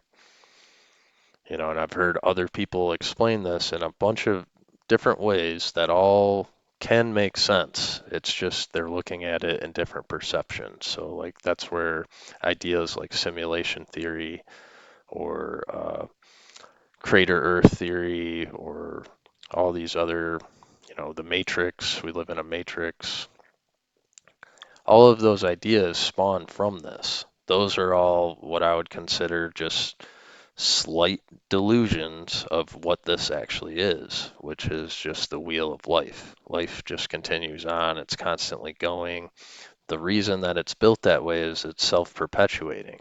If we weren't always seeking a savior, you'd stop moving. You would become pure potential. And I mean, a simple experiment to see what happens when you stop moving without hurting yourself would be to fill up a tub of water and just let it sit still in a room of your house. What'll happen? It'll become stagnant. Well, and it'll Decay. decay. It'll grow dirt and moss and bacteria and develop all sorts of poisons and it dies, right? Mm. Dead water, right? They have like the Dead Sea over in the Middle East. That's kind of that's pumped full of toxins, but same concept. It's still just still water. It's not moving. Life is a moving target. It's always in motion. You're always in Well, motion. let me ask you though. I mean, eventually it would grow some kind of a living um I don't know what you would call it, but like a little, like, Moss, right, the fungus, fungus. Yeah. um and then a little amoeba, or whatever you call those little, what do you call those little Oh, fish-like things that, Yeah, amoebas. Amoebas, they're the amoebas. amoeba? single-celled Okay. organisms, yeah.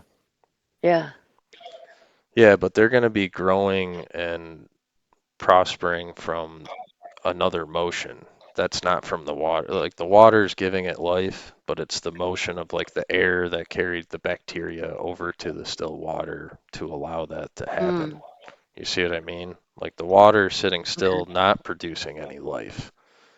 The only life it ends up producing is like decay, fungus, or other Right, things right. that are Okay. also life. It's not like it's a bad thing. We also utilize all of those things. You have swamps and ponds, and there's all sorts of life in it, right? But that's still water.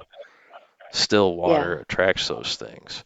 When you go to like a river, you're not going to find as much as that of that, right? You're still going to find like moss, you'll find trees, you'll find bush, you'll find vegetation, right? Yeah. So like in either Yep. case, like that's what I'm saying, neither's bad. Both promote life, but the idea is the water, right? Water's the key element that we're always going to talk about that's very it doesn't act like most other things here. It's almost invisible.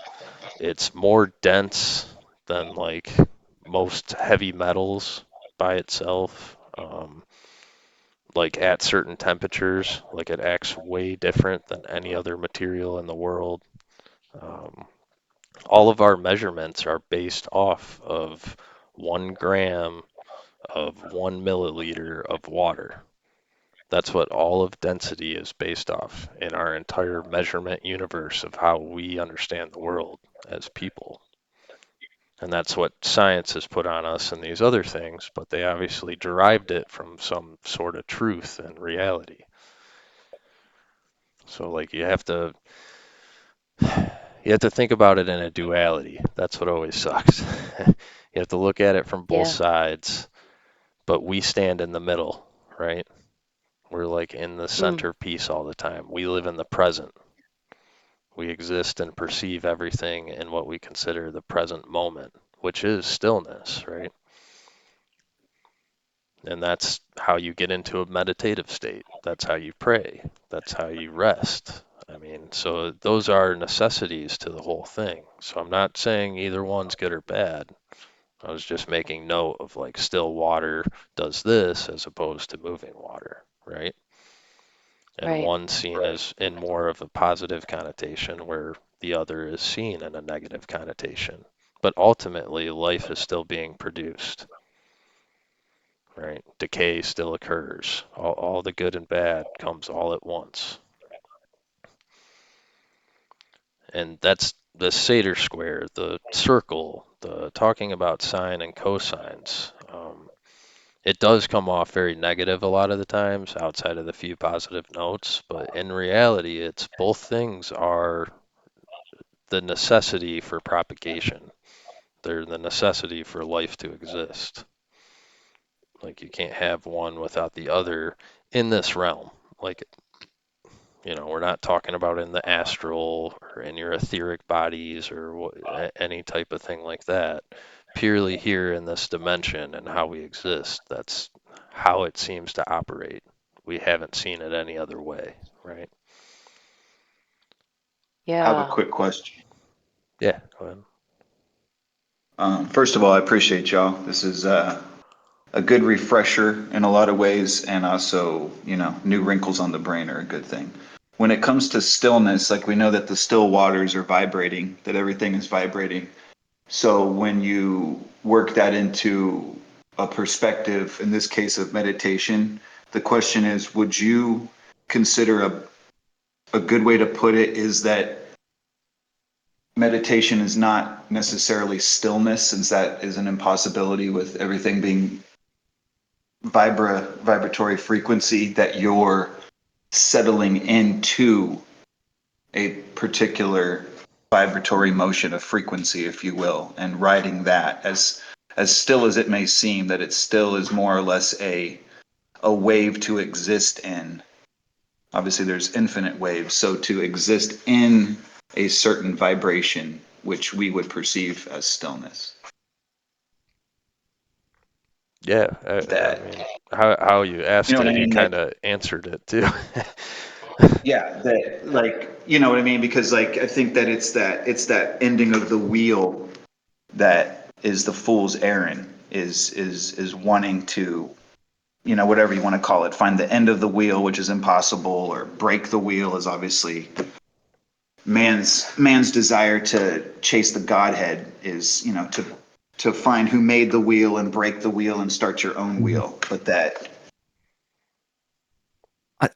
I think finding a bit of solace is knowing that that is not possible, and being okay with that, but existing inside of a chosen frequency. Obviously, we have to deal with unlimited frequencies, going to the store, arguments, blessings, curses, the good and the bad, the dark and the light. But that for oneself to be comfortable within the wheel is to exist not in impossible stillness, but within a certain vibration, few of which can be seen by others as you get on a different point of the line, or up and down the levels, whatever you want to call it. I think it's ensuring that, again, visualizing it, that we take this, we position ourselves in the center of that wheel, because the wheel itself is merely just the sort of two-dimensional understanding of the vortex. If we were to look at that wheel and view it really what it is from its three-dimensional perspective, it is, uh, again, with those spokes, um, sort of converging in a center, it's given the idea of that vortex, that vertical spiral, or of course even like a like a cone or a pyramidal structure as well.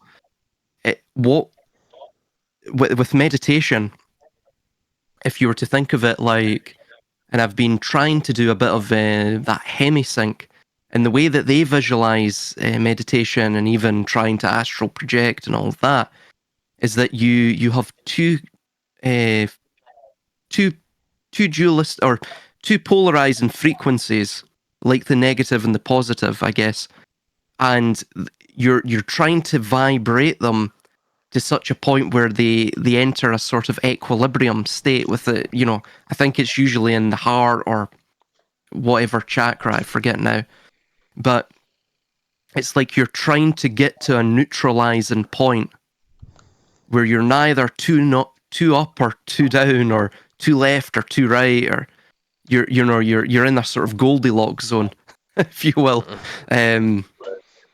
So it's not necessarily stillness, but it's a sort of artificial stillness, because you're in a state where the polarities of the vibrations are sort of neutralizing each other and right in the middle.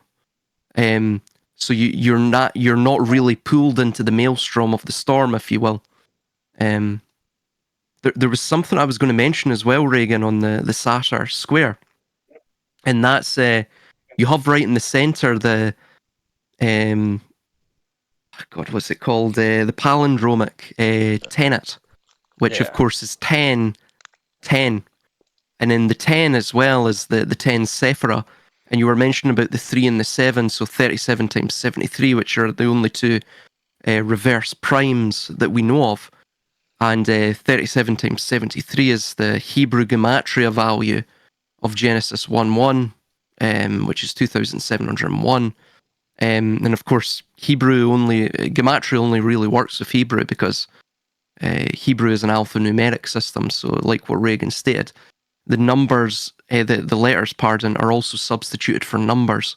There's other alphanumeric systems that have done this too in the past. Yeah, but tons like those. Yeah, I mean, those magic squares too. But another thing too is that the entire Sator Repo Tenet Opera Rotas, it's all basically a mirror image of the other, right? Of the as above, so below. And it's the same idea as the hexagram. So basically what you're seeing with that Sator square is the fire, the air, the fire, the air, which are the masculine, that is the Sator Repo. That's from the upper, the phallus of the upper. So they're the upward triangles. And of course, air is the upward triangle with the upper capstone. It's got a horizontal line going through it. I've posted it in the chat. And then the bottom, the opera rotas is the earth and, or pardon me, the earth and water. So, no, sorry, water and earth. So basically what you're seeing with the tenet is ultimately the hexagram. So it's the conjoining of them all. And it's getting back to what you were saying, or asking Vex Cortex, which is the whole point of meditation is to create that artificial stillness in the midst of the chaos.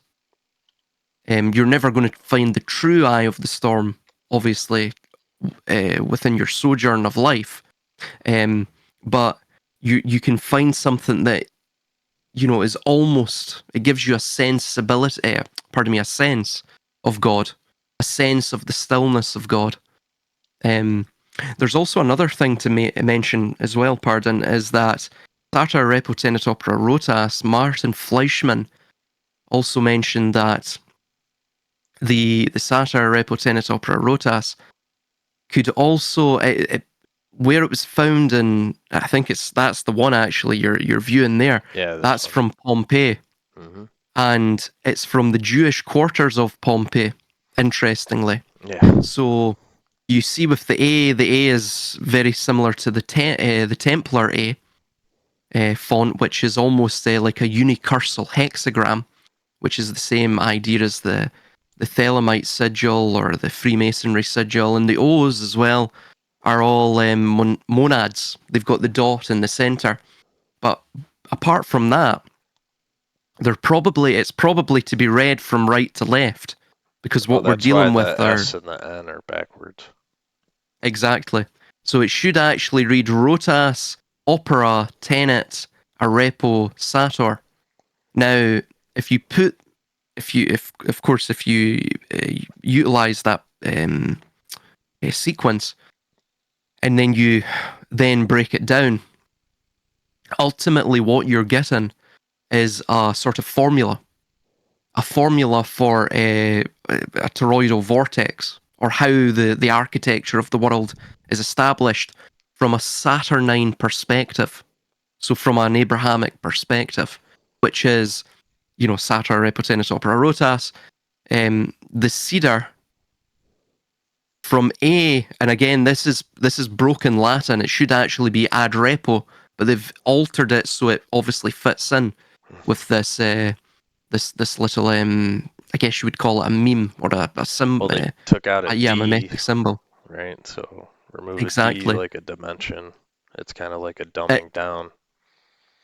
yes, absolutely, and also it fits in with from the alpha, from the beginning, repeatedly to the O. So the divine creator, or the cedar, Saturn, Sator, from A repeatedly to O, or from beginning repeatedly to end ad infinitum,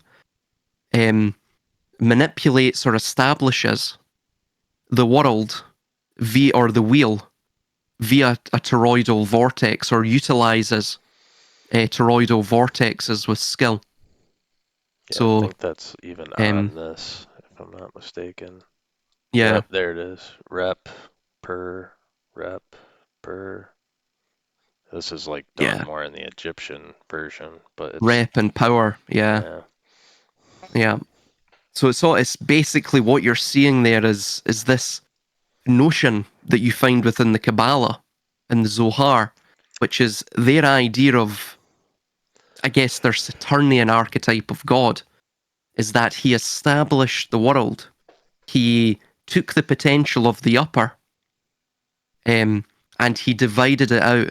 He the spirit of him was hovering above the waters, and he established light and dark. And then, interestingly as well, he established the sun, right? That comes after. So what it's telling you is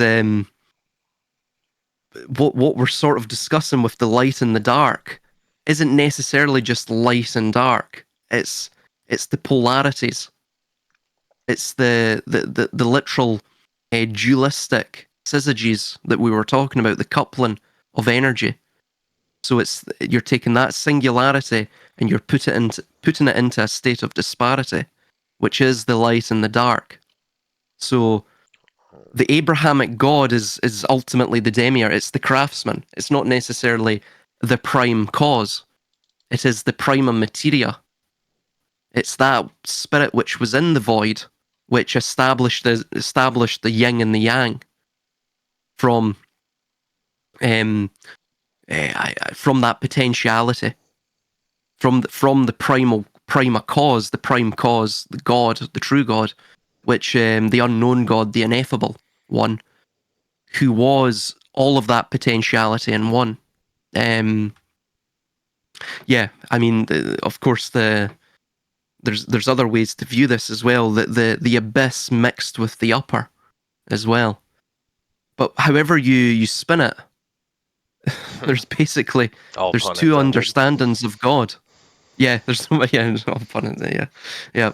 I mean, this is even stated in the Old Testament that there's two deities. Actually, there's more than two deities, but there's polytheism as well. You see that in Psalm 82, I believe, verse 1. That this idea of the God resides amongst the council of other gods, right? Mm-hmm. And you see it in Deuteronomy verses chapter 32, verses 8 to 9, where it makes the distinction between El Elyon, or the Most High, and the Lord, or Yahweh, that Yahweh got his inheritance from El Elyon, which is, it basically shows you that Abrahamism is just another rendition of the Canaanite religion. And the Canaanite religion had this idea that El Elyon, the Most High God, the Most High El, linked, of course, with Saturn, or usually linked with Saturn at least. He had 88 sons and daughters who became the major gods.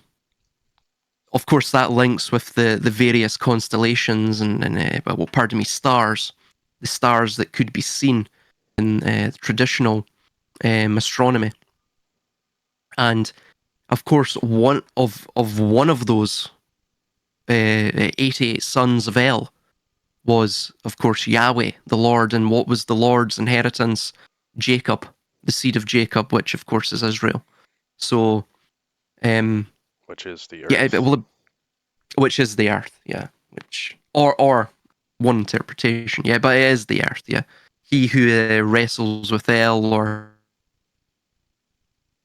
there's another translation of that within Kabbalah, but it's not from the Zohar, it's from another commentary, and I forget what it is now. But yeah, one of the major ones is Sagael, which literally is he who wrestles with God.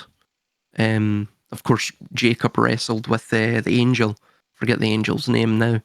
But yeah. By the way, Gabriel. Gabriel, yeah. Gabriel as well. I think it's so you have the 7 archangels, if I recall correctly. Michael is the one in the center, is he not? Yeah. Yes. Michael's so the main angel for God. The yes. top So archangel. Michael is the 7th angel. Michael is basically Saturn. This is linking with the planetary genii. Of course, the traditional in classical astronomy, there's only 7 planets, including the sun, because those are the ones you could see with the naked eye. So the sun and the moon are included in that, all the way back to Saturn, which is it was the terminus point. It was the end boundary of the known celestial cosmos. Another thing, by the way, is according to evangelical preparations, I believe. I think it's by a classical writer from the 2nd century AD, and he was writing, or he was quoting from a Phoenician priest. God, I forget the name now. It's in the book, a book that I'm writing, but he basically quoted from this now lost work of this Phoenician priest, and the Phoenician priest actually stated that another name for Saturn within the Phoenician language was Israel. Mm. And the reason for that is because if we understand Sagael is he who wrestles with God, if you go back to the yin yang thing, man, or even the black sun, if we understand Saturn as the spirit of the abyss, the spirit who was hovering over the waters, who divided, the light and the dark, and established, the world Mundus, the middle realm, Midgard. Then of course, where he is positioned, juxtaposed to the upper, right, the sort of primordial tree, the prime cause, if you will. If he is the prima causa, the prima materia, pardon, and the spirit of the abyss, then of course he's going to be wrestling with the Most High God, as we see from that distinction from Deuteronomy 32, verses 8 to 9. So that's probably where the Phoenicians got it from, right? Mm-hmm. Saturn is this spirit which is it's in opposition to God. It's in opposition to the prime cause, because it is the demiurge, the craftsman, he who is the prima materia, literally the ego, the personality, even the eyes, right? That same idea as the eyes, the dualism of the eyes. It doesn't actually exist. It's an illusion. Saturn is the weaver of the illusion, the creator of the black box, the black cube, the Maya, right? Of course, you have the links with the Bhavra chakra, the wheel of Samsara, and Yama. Yama is Yama literally means twin. You have two eyes. You have dualism. You have the sigil of Lucifer. Yeah. You know, all of this. It's what you're seeing is the Y principle. From the oneness emerged the two. Then from the two, basically the bifurcation, was the world of duality born. This world of constant conflict, constant decay, essentially. So it's pretty much all there. Most of the religions we know of, bar a few, such as the Dharmic philosophies and the Dharmic religions, and there's a couple of others that existed in the pre-Abrahamic world. Of course, the Native American religions too. Bar the Mesoamerican ones, but the idea of the Great Spirit and such, they're all sorts of they all worship Saturn essentially, or a Saturnine archetype. You know, there's like what I'm saying. There's very few that exist now, because Saturn is such that, because he's wrestling with the true God, the Great Spirit, or whatever we want to call it, the ineffable one, he wants to colonize and destroy all memory of that. But of course, this is the fool's journey, right? Saturn is the fool. So it always emerges that he seeks the destruction of God, but by seeking the destruction of God, by the act of that transgression, he actually acknowledges God. And Right. like ourselves, like what we're discussing right now, he actually instills in us that sort of memory of God, that or whatever you want to call it, the prime cause, or that which is beyond the material world, but exists within us as the spark of vitality. So ultimately, that's what all the mystery religions are getting at, or they at least make it plain that this distinction between these two archetypes, God and Saturn, essentially. Yeah. Or the abyss and the upper. Yeah. As above, so below, or above against below, or below against above. Because really, this is just a mirrored reflection of what's above, like you're saying. Right. And then it's going to the extreme. And all that, like devil or Satan or anything like that, means is adversary. It just means opposite or Yeah. opposed, you know. So yeah, it's pretty crazy. There's also the idea as well that you see in Aeon, Carl Jung's Aeon, where he actually states, and again this links to Cancer and the zodiacal sign of Cancer and Capricorn or Saturn, or the Moon and Saturn. This is the idea of the Saturn Moon matrix and all of that in the New Age. But he states that Quicksilver, which is another name for Mercury or Mercurius, again linking to this idea of the information, right? The world of information, the world of electricity. That Mercury is it derives from the heart of Saturn. He literally says that in Aeon. So you're seeing the interlinking between the two. Yeah, basically that's it. The silver. So that's what Mercury looks like. So Mercury is, you're not actually seeing Mercury, Mercury just takes on the form of what surrounds it, of its environment, like water. And again, like the waves, right? The waves it's simply that reflection, but it's a broken reflection. It's a hall of shattered mirrors, right? It's the fractality of existence.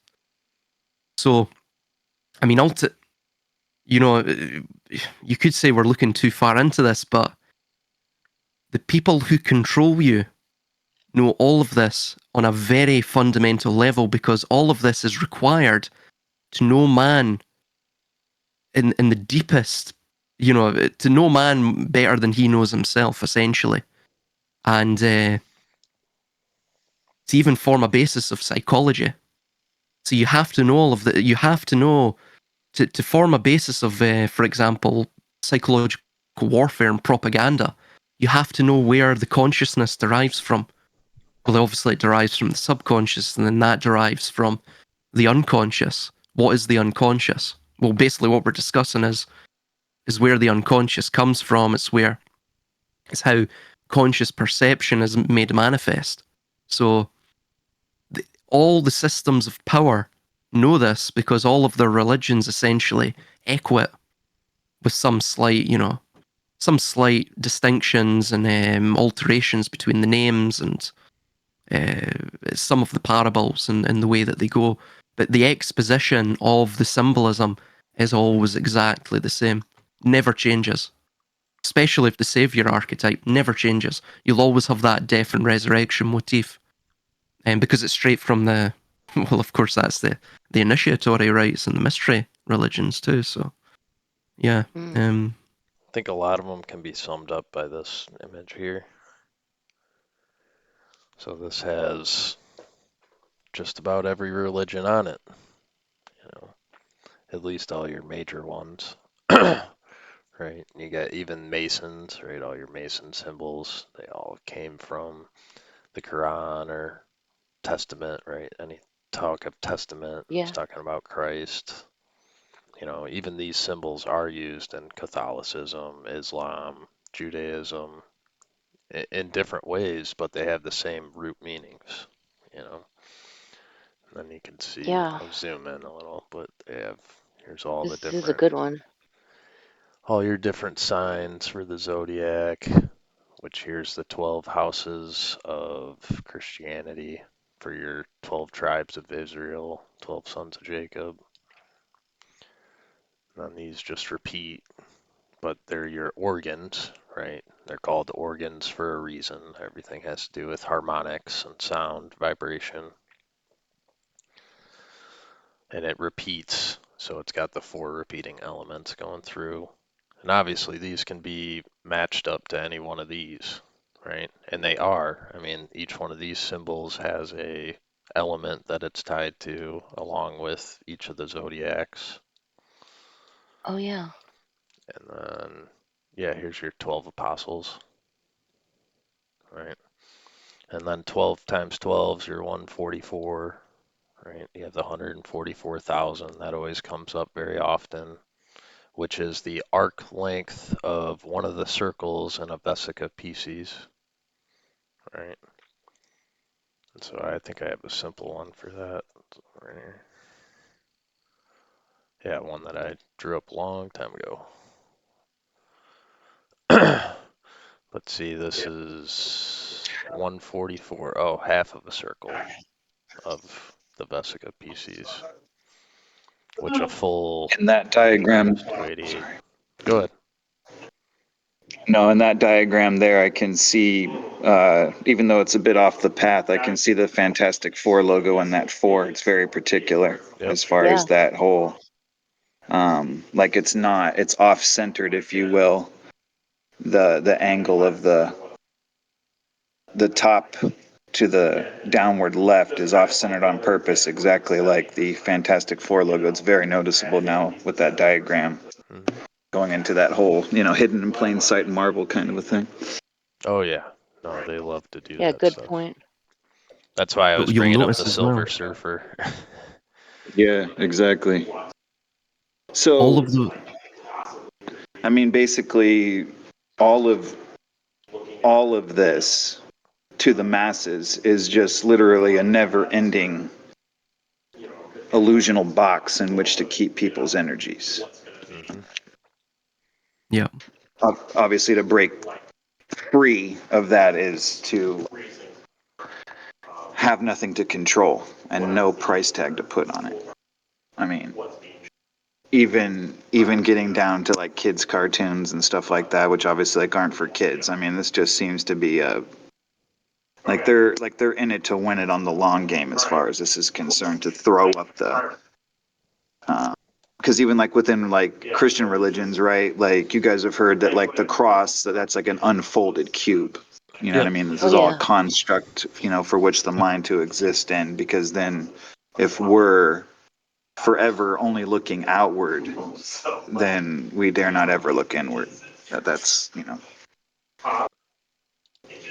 Yeah. I'm more interested in what kind of, it's the teams of people that some of these let's call them gatekeepers have that interest me the most, as in like I envision like my whole life, like they'll have teams of scientists and stuff, but then they'll have people who are like, I think that we're at a point to where, I mean, I know that I'm pulling out of the astral realm all the time, every time I do for the past 20 years.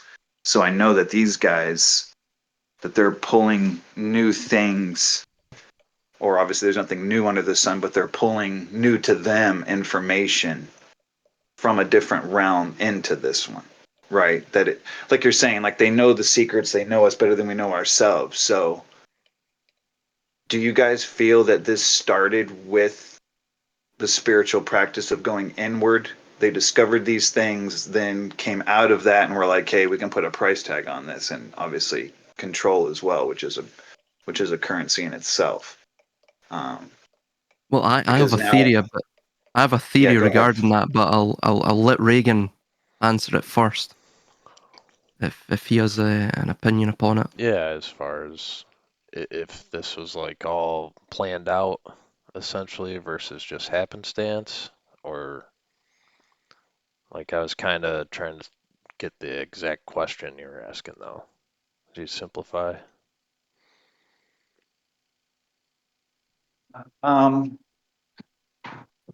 well, yeah, I mean, I could expound on that forever, but I think that it's going to just come right back around to what it is that Oh, okay. Okay, I gotcha. in order to, in order for this game to continue for them, keeping this knowledge is of the most paramount and vital importance, probably above everything else. I mean, even just simple stuff like shared mythology, just some light gematria, just basic stuff. Let's say for us to put a word on it, that like it's just like I've discussed with Michelle on Culty before, like on like other subjects. It seems like the rise of technology, aka our access to this information and being able to extrapolate it out and talk about it, in this case in verbal form, along with your guys' awesome visuals, that it's like in order to, it's like you have to use the contradiction against itself in order to prove it.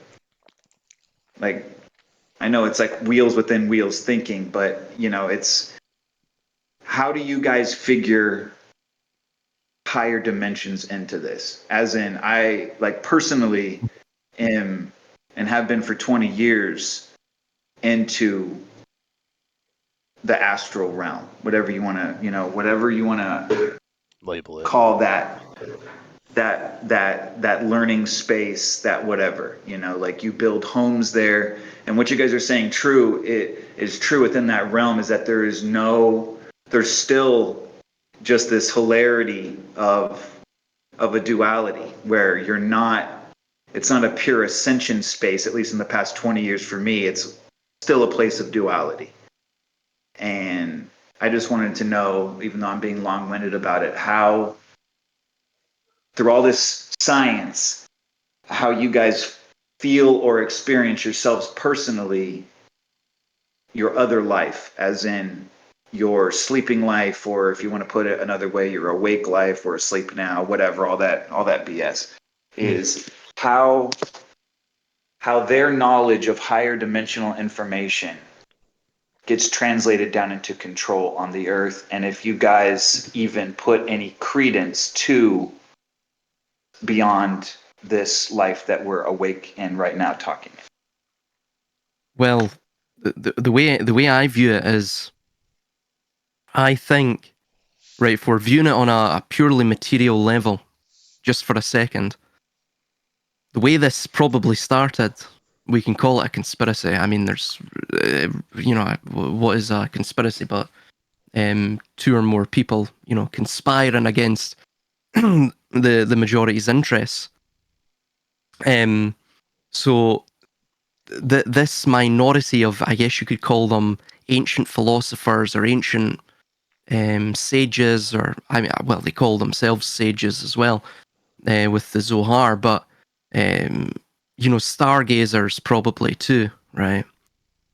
That in a sort of a inductive manner, they observed the patterns of nature, and then from that they probably built some sort of notion of what we're discussing now, which is, it's a fairly rudimentary, materialistic view of the cycles of nature, of the cosmogonical worldview, how everything came to be, right? The fabric of existence from a material, perceptual point of view on the earth. Like what you're saying, though, when we go into the likes of the astral realms, or that which is beyond, you could say, the three-dimensional, right? We go into areas where, again, we can't fully comprehend as three-dimensional beings, just as two-dimensional beings couldn't comprehend the third dimension. And of course, the shadows within our third dimension are two-dimensional. Likewise, the shadows in a two-dimensional world, theoretically, would be one-dimensional, and in a fourth-dimensional world, the only way we can understand the fourth dimension is via its shadow, which is shadow is in 3 dimensions. So this is where you get the likes of the hyper tesseract, I think it's called, if I recall correctly. So when you're thinking about, so for example, the Saturnian archetype, we already know from the Nahuatl, or the also goes by the Aztec faith. The Mayans had a similar history with this deity. The deity is called Tezcatlipoca, or literally the Lord of the Smoking Mirror, or literally the Lord of the Black Mirror. He also went by the name, interestingly, of Yaotl, which of course you have that Ya of the Yod, right? The Ya as well is also the number 15, as it's pronounced within Hebrew. The 15th tarot card just so happens to be the devil. So you're, and with Yotl, within the Nahuatl or the Aztec language, it means the enemy. So we're getting to the idea again of Shaitan, Ha-Shaitan, the adversary, Saturn being the abyss, Israel or Sagael, he who wrestles with God. So these same ideas of the adversary, the oppositional or chaotic force, which took the potential and diverged it.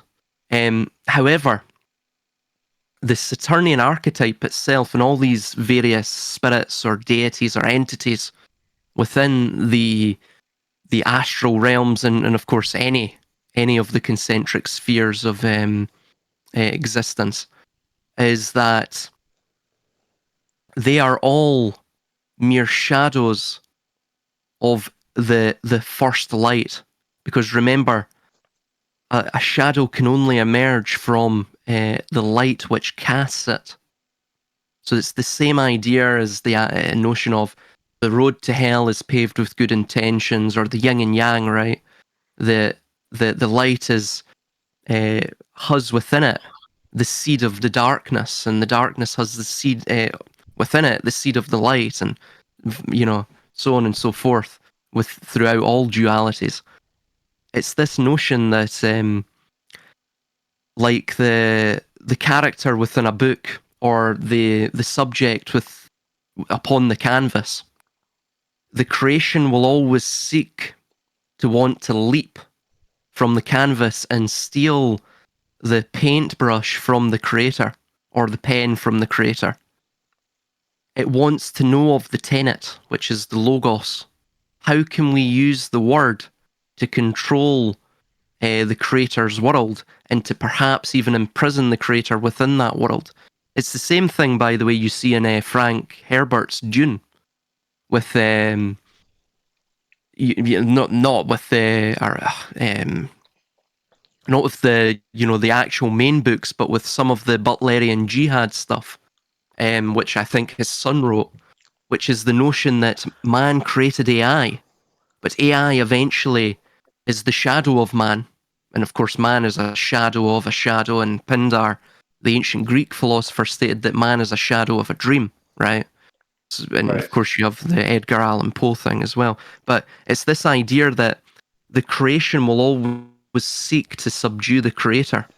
It's like the son will always seek to outdo the father, right? If the father is great. So it's that same notion, like what you're seeing, these parasitical entities, these sort of ambivalent or actually purely malevolent forces and these other realms beyond the terrestrial, like in the astral realm, these Saturnian archetypes, the shadows and the adversaries, they're almost, they're seeking from man a way to materially express them. So you see that for the Internet of All Things and the algorithm. It's almost like they want to be the ghost in the machine. They want to be digitally recreated upon Earth, to become the gods of man, to blot out the idea of the creator, to perhaps, of course, through AI, and you hear this all the time from Yuval Noah Harari and the rest of them, of creating a virtual reality, right? So creating, um, literally becoming their own creator, creating their own worlds. But you also have the notion of loosh, if you've heard of that. So there's this potential that we are mere sustenance, a crop, if you will, for higher, incomprehensible or just simply unknown I think they've proven entities. that. Oh, yeah. Yep. I mean looshing is a concept that it's almost like there needs to be a more palatable term for the masses to start with on that, because it gets into this, knee-jerk reaction of course, self-protection of the ego. That's fine. That's the mechanism. But just that, it almost puts it into a silly, almost comic book kind of form. Oh, looshing, come on. And it's like, no, everybody's heard and experienced the term, you could cut the tension in the room with a knife. Right. There's Mm-hmm. there's the invisible thing there, whether it's for good or bad, that can be sucked off of. And so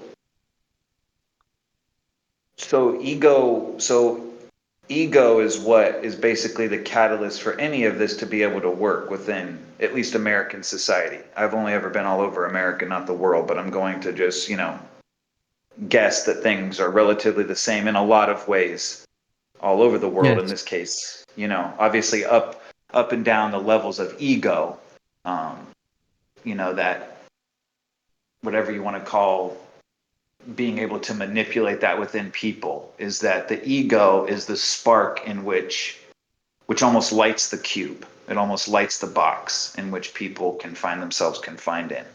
If that is, I don't know if it's truly ever dissolvable. I've damn sure tried, but is when that wanes, like half a life ago, it was, for me, it wasn't the way that it is now, obviously, but just that there was a lot more ego there.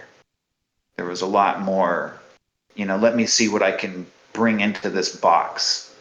There was not maybe much of a concept outside of a box, but that's the main way of controlling that, or basically allowing people to control themselves, is like, it kind of reminds me, even though it's a bit off subject, about like New York City. Like, have you guys heard that, like, or it's not a matter of hearing anything, it's just a matter of thinking about it, that in particular, because of their population density and stuff like that New York is, among other things, like an energy experiment. It's like an energy farm, Well, it's the Big for the Apple, isn't it?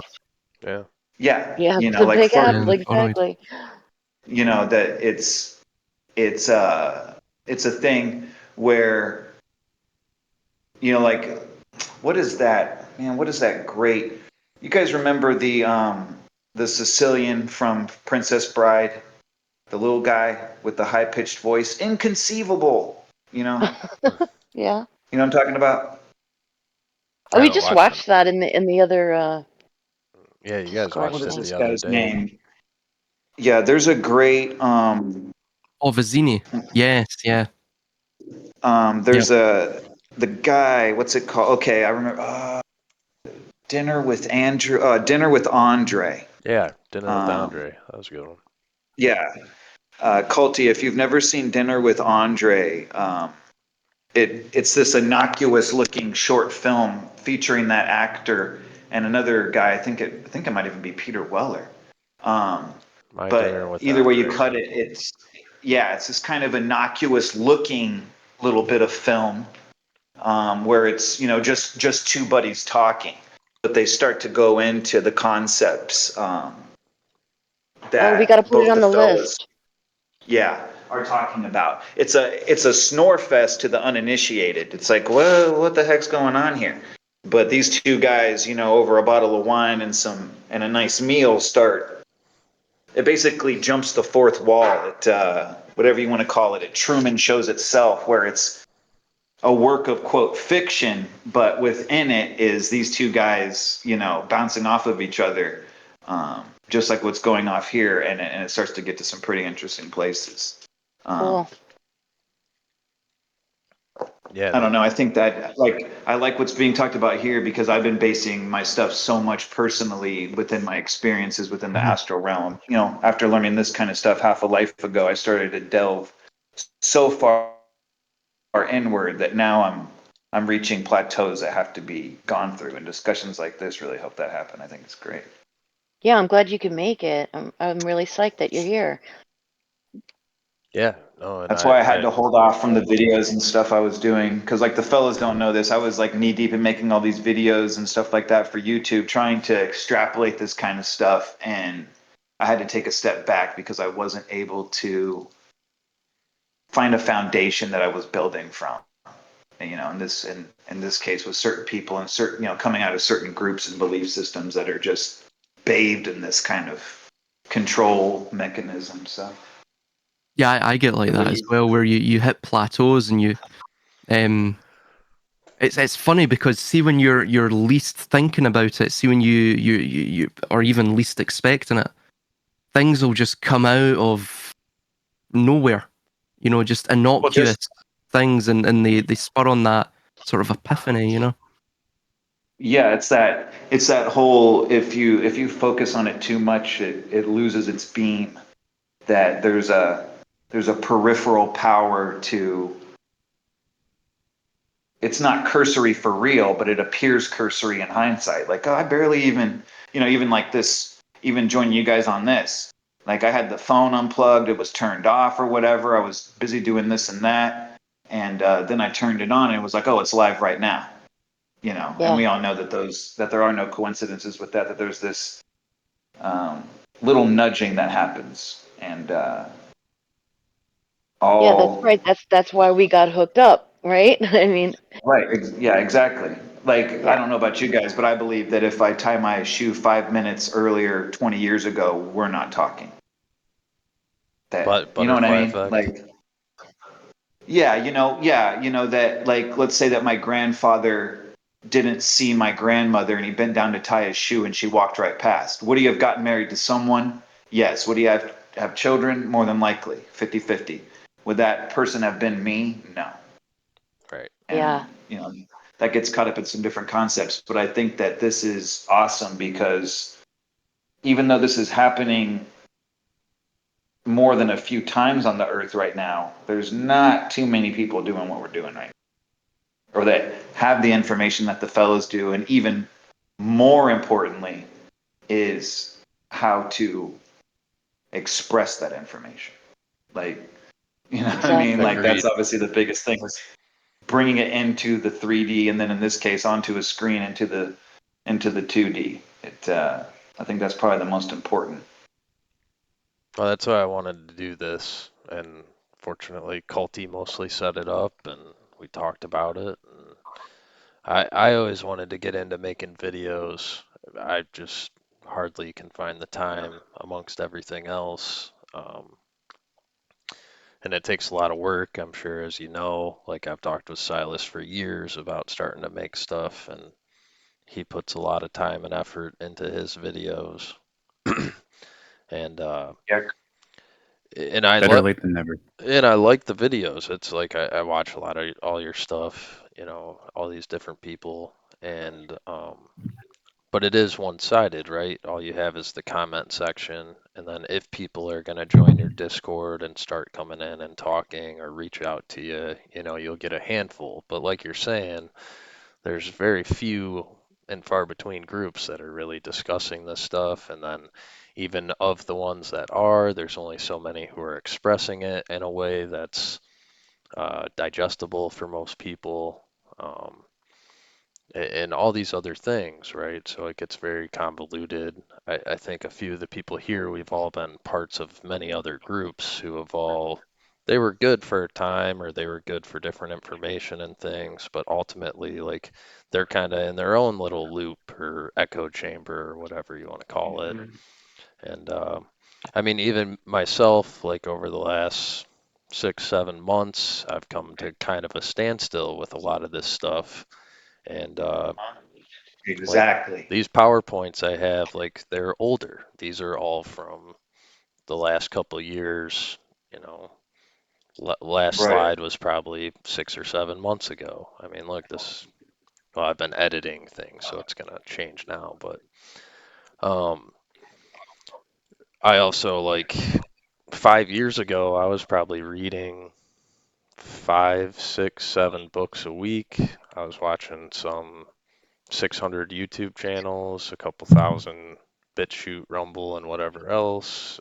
Just going through 600, 700 websites a week, and there was like it was all new information to me, or it was different avenues, different perspectives on similar things that we were talking about. And sometime over back in September, it all just kind of stopped.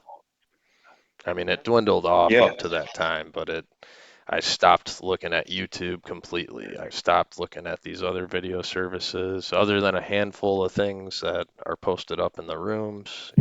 I had no desire to go look for anything. Um, and I doing normal things in my normal life, just cleaning the house or work or whatever, and just kind of going about. But I'm always keenly aware, so I'm aware, like, man, I was going out to the library, I was going and doing this, I was in videos, and now all of a sudden, just nothing. And I had no desire. There was no spark. And Exactly. for me, it was just that time. I mean, at that point last summer, I was probably going about 4 years straight of just biblical studies. We did Bible studies basically for like a year. um, a bunch of other scriptures and books of note. But so now it was actually in like the last few months, I kind of started to rekindle that, and it's almost like that fire is getting relit, or there's some sort of motion that picked up again. And it kind of Right. really felt like over this winter, I was meant to just sit and let everything kind of digest, and think about all of this stuff more. And with limited interaction and limited external, feedback all the time. So, and I don't think those things are bad. And I think what you're kind of, you asked a question earlier, Silas answered on his view, which I don't see it too much different. It's kind of like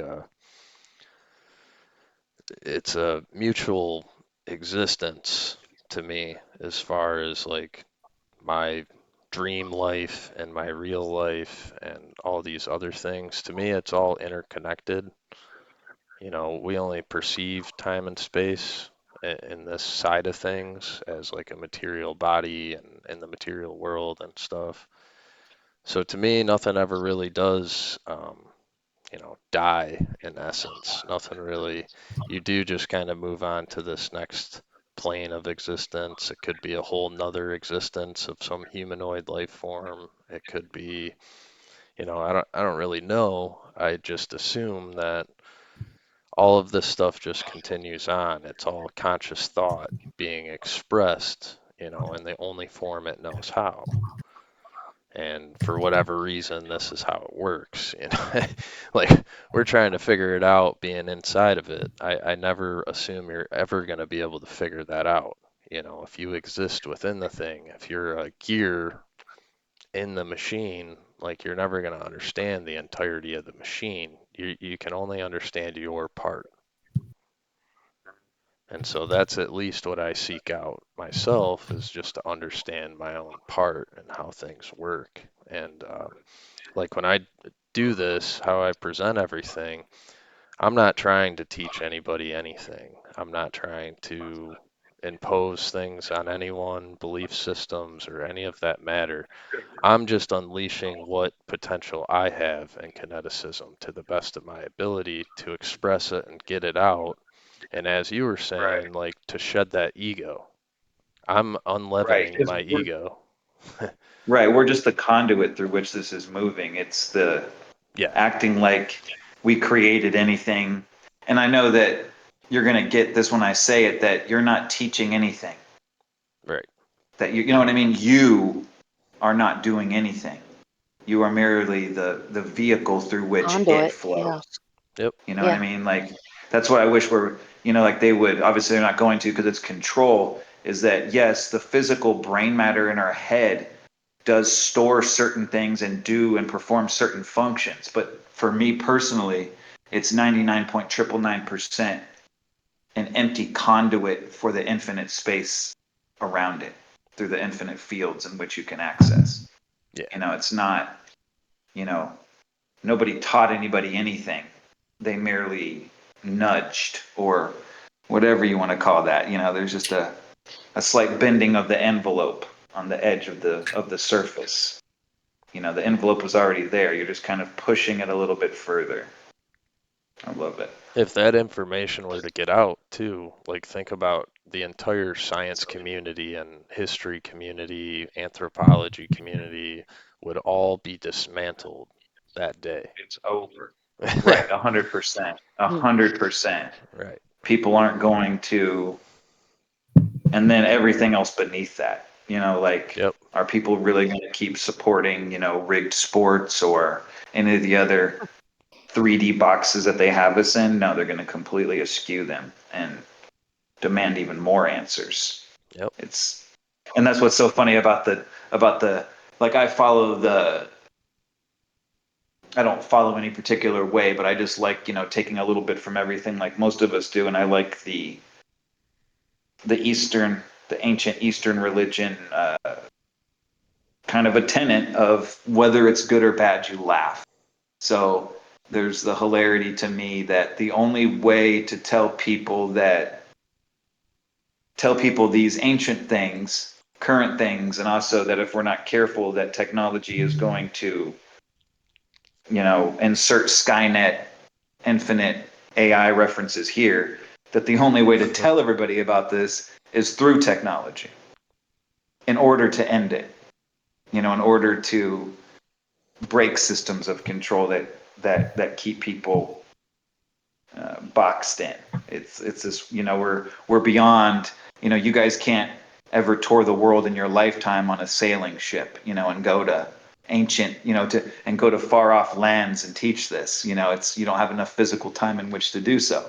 you can spread the information quicker, but the information being spread quicker through technology is that, at least in my opinion, technology needs to take a back seat to human understanding before we can go any farther.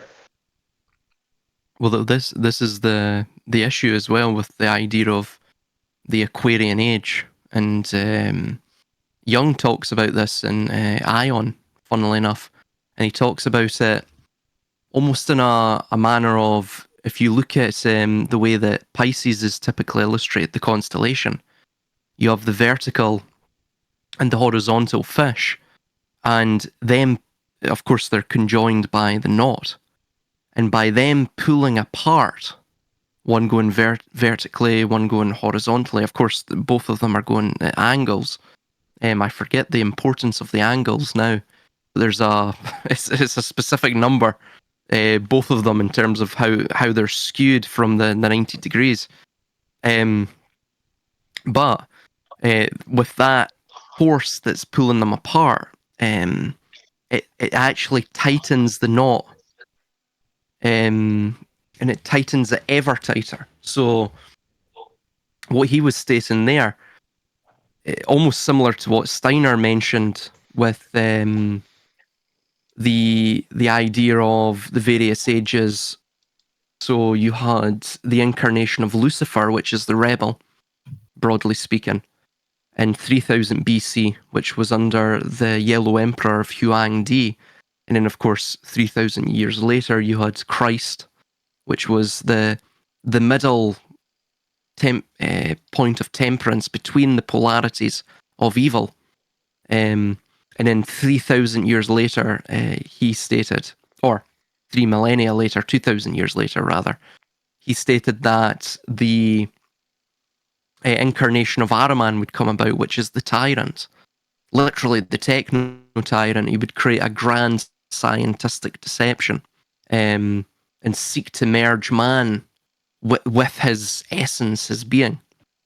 And it's interesting because when you look at the Aquarian age, it's like what you're saying. You're seeing the complete and utter reversal of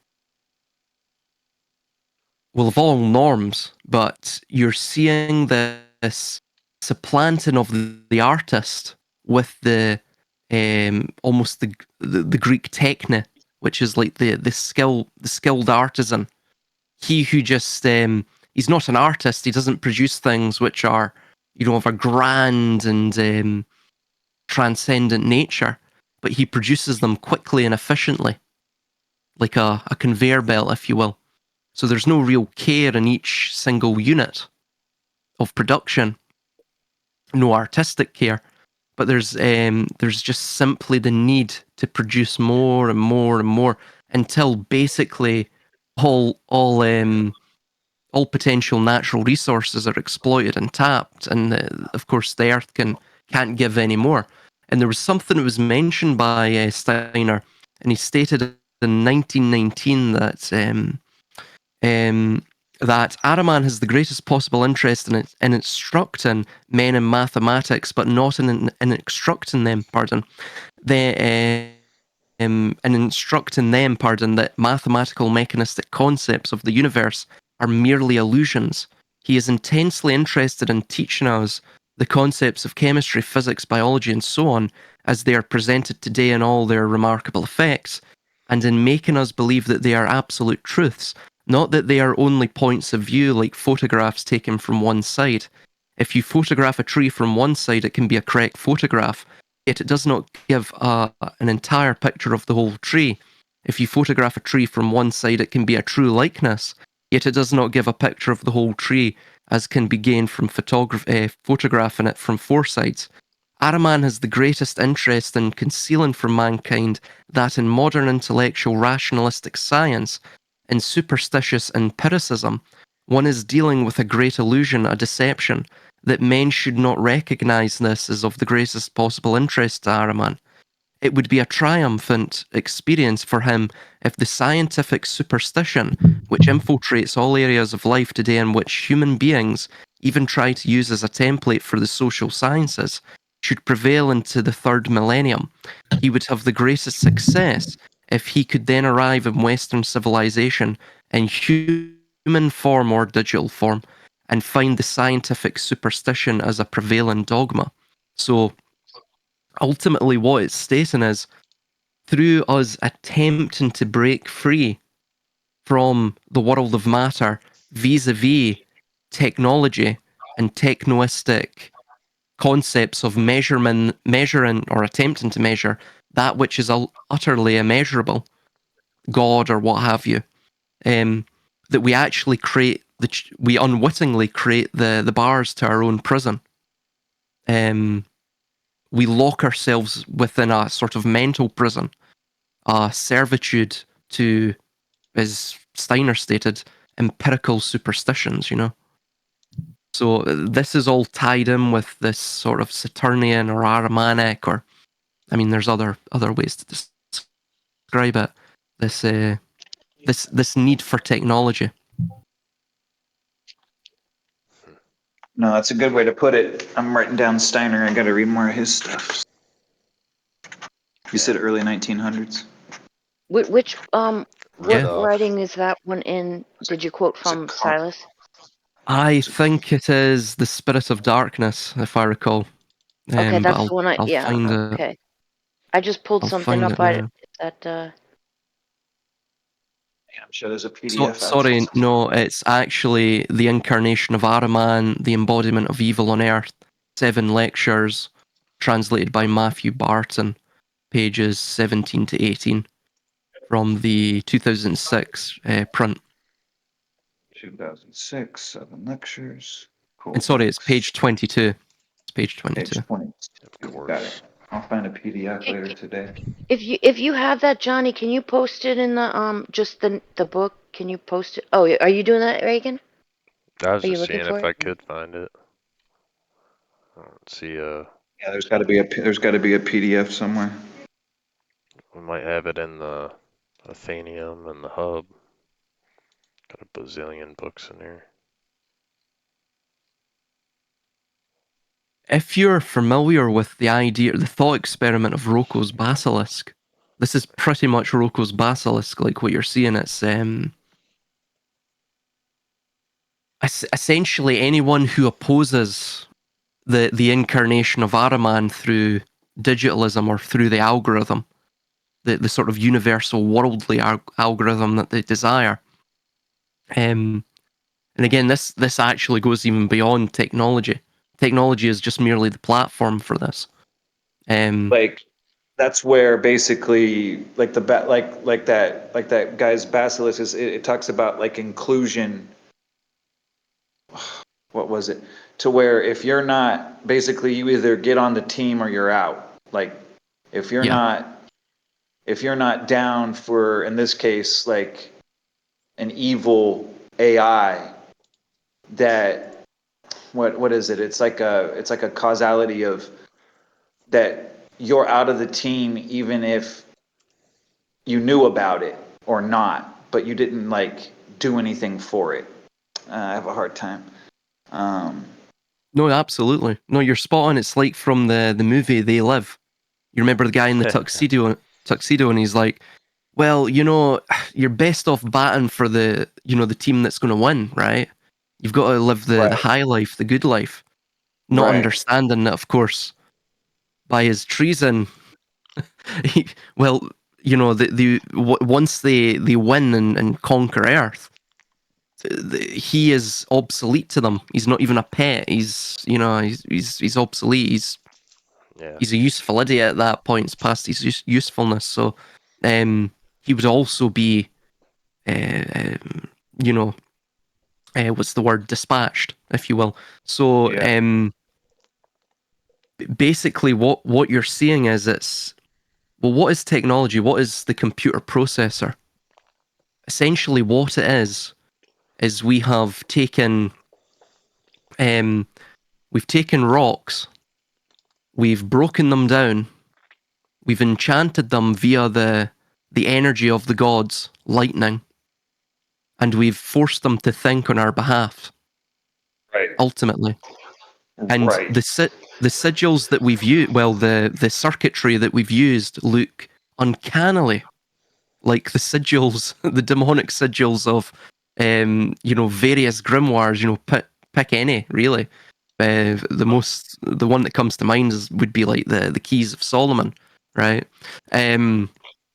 So basically, what you're seeing with the demonic sigils is perhaps these demonic sigils and all of the various sigils, like from D and the rest, is they're a way of taking that energy and sort of modulating or altering its frequency, altering its pathway of manifestation. And that's a similar thing that's perhaps, well, almost undoubtedly occurring with computer processors. But what one has to ask themselves is this merely a vehicle for something altogether that is beyond our comprehension?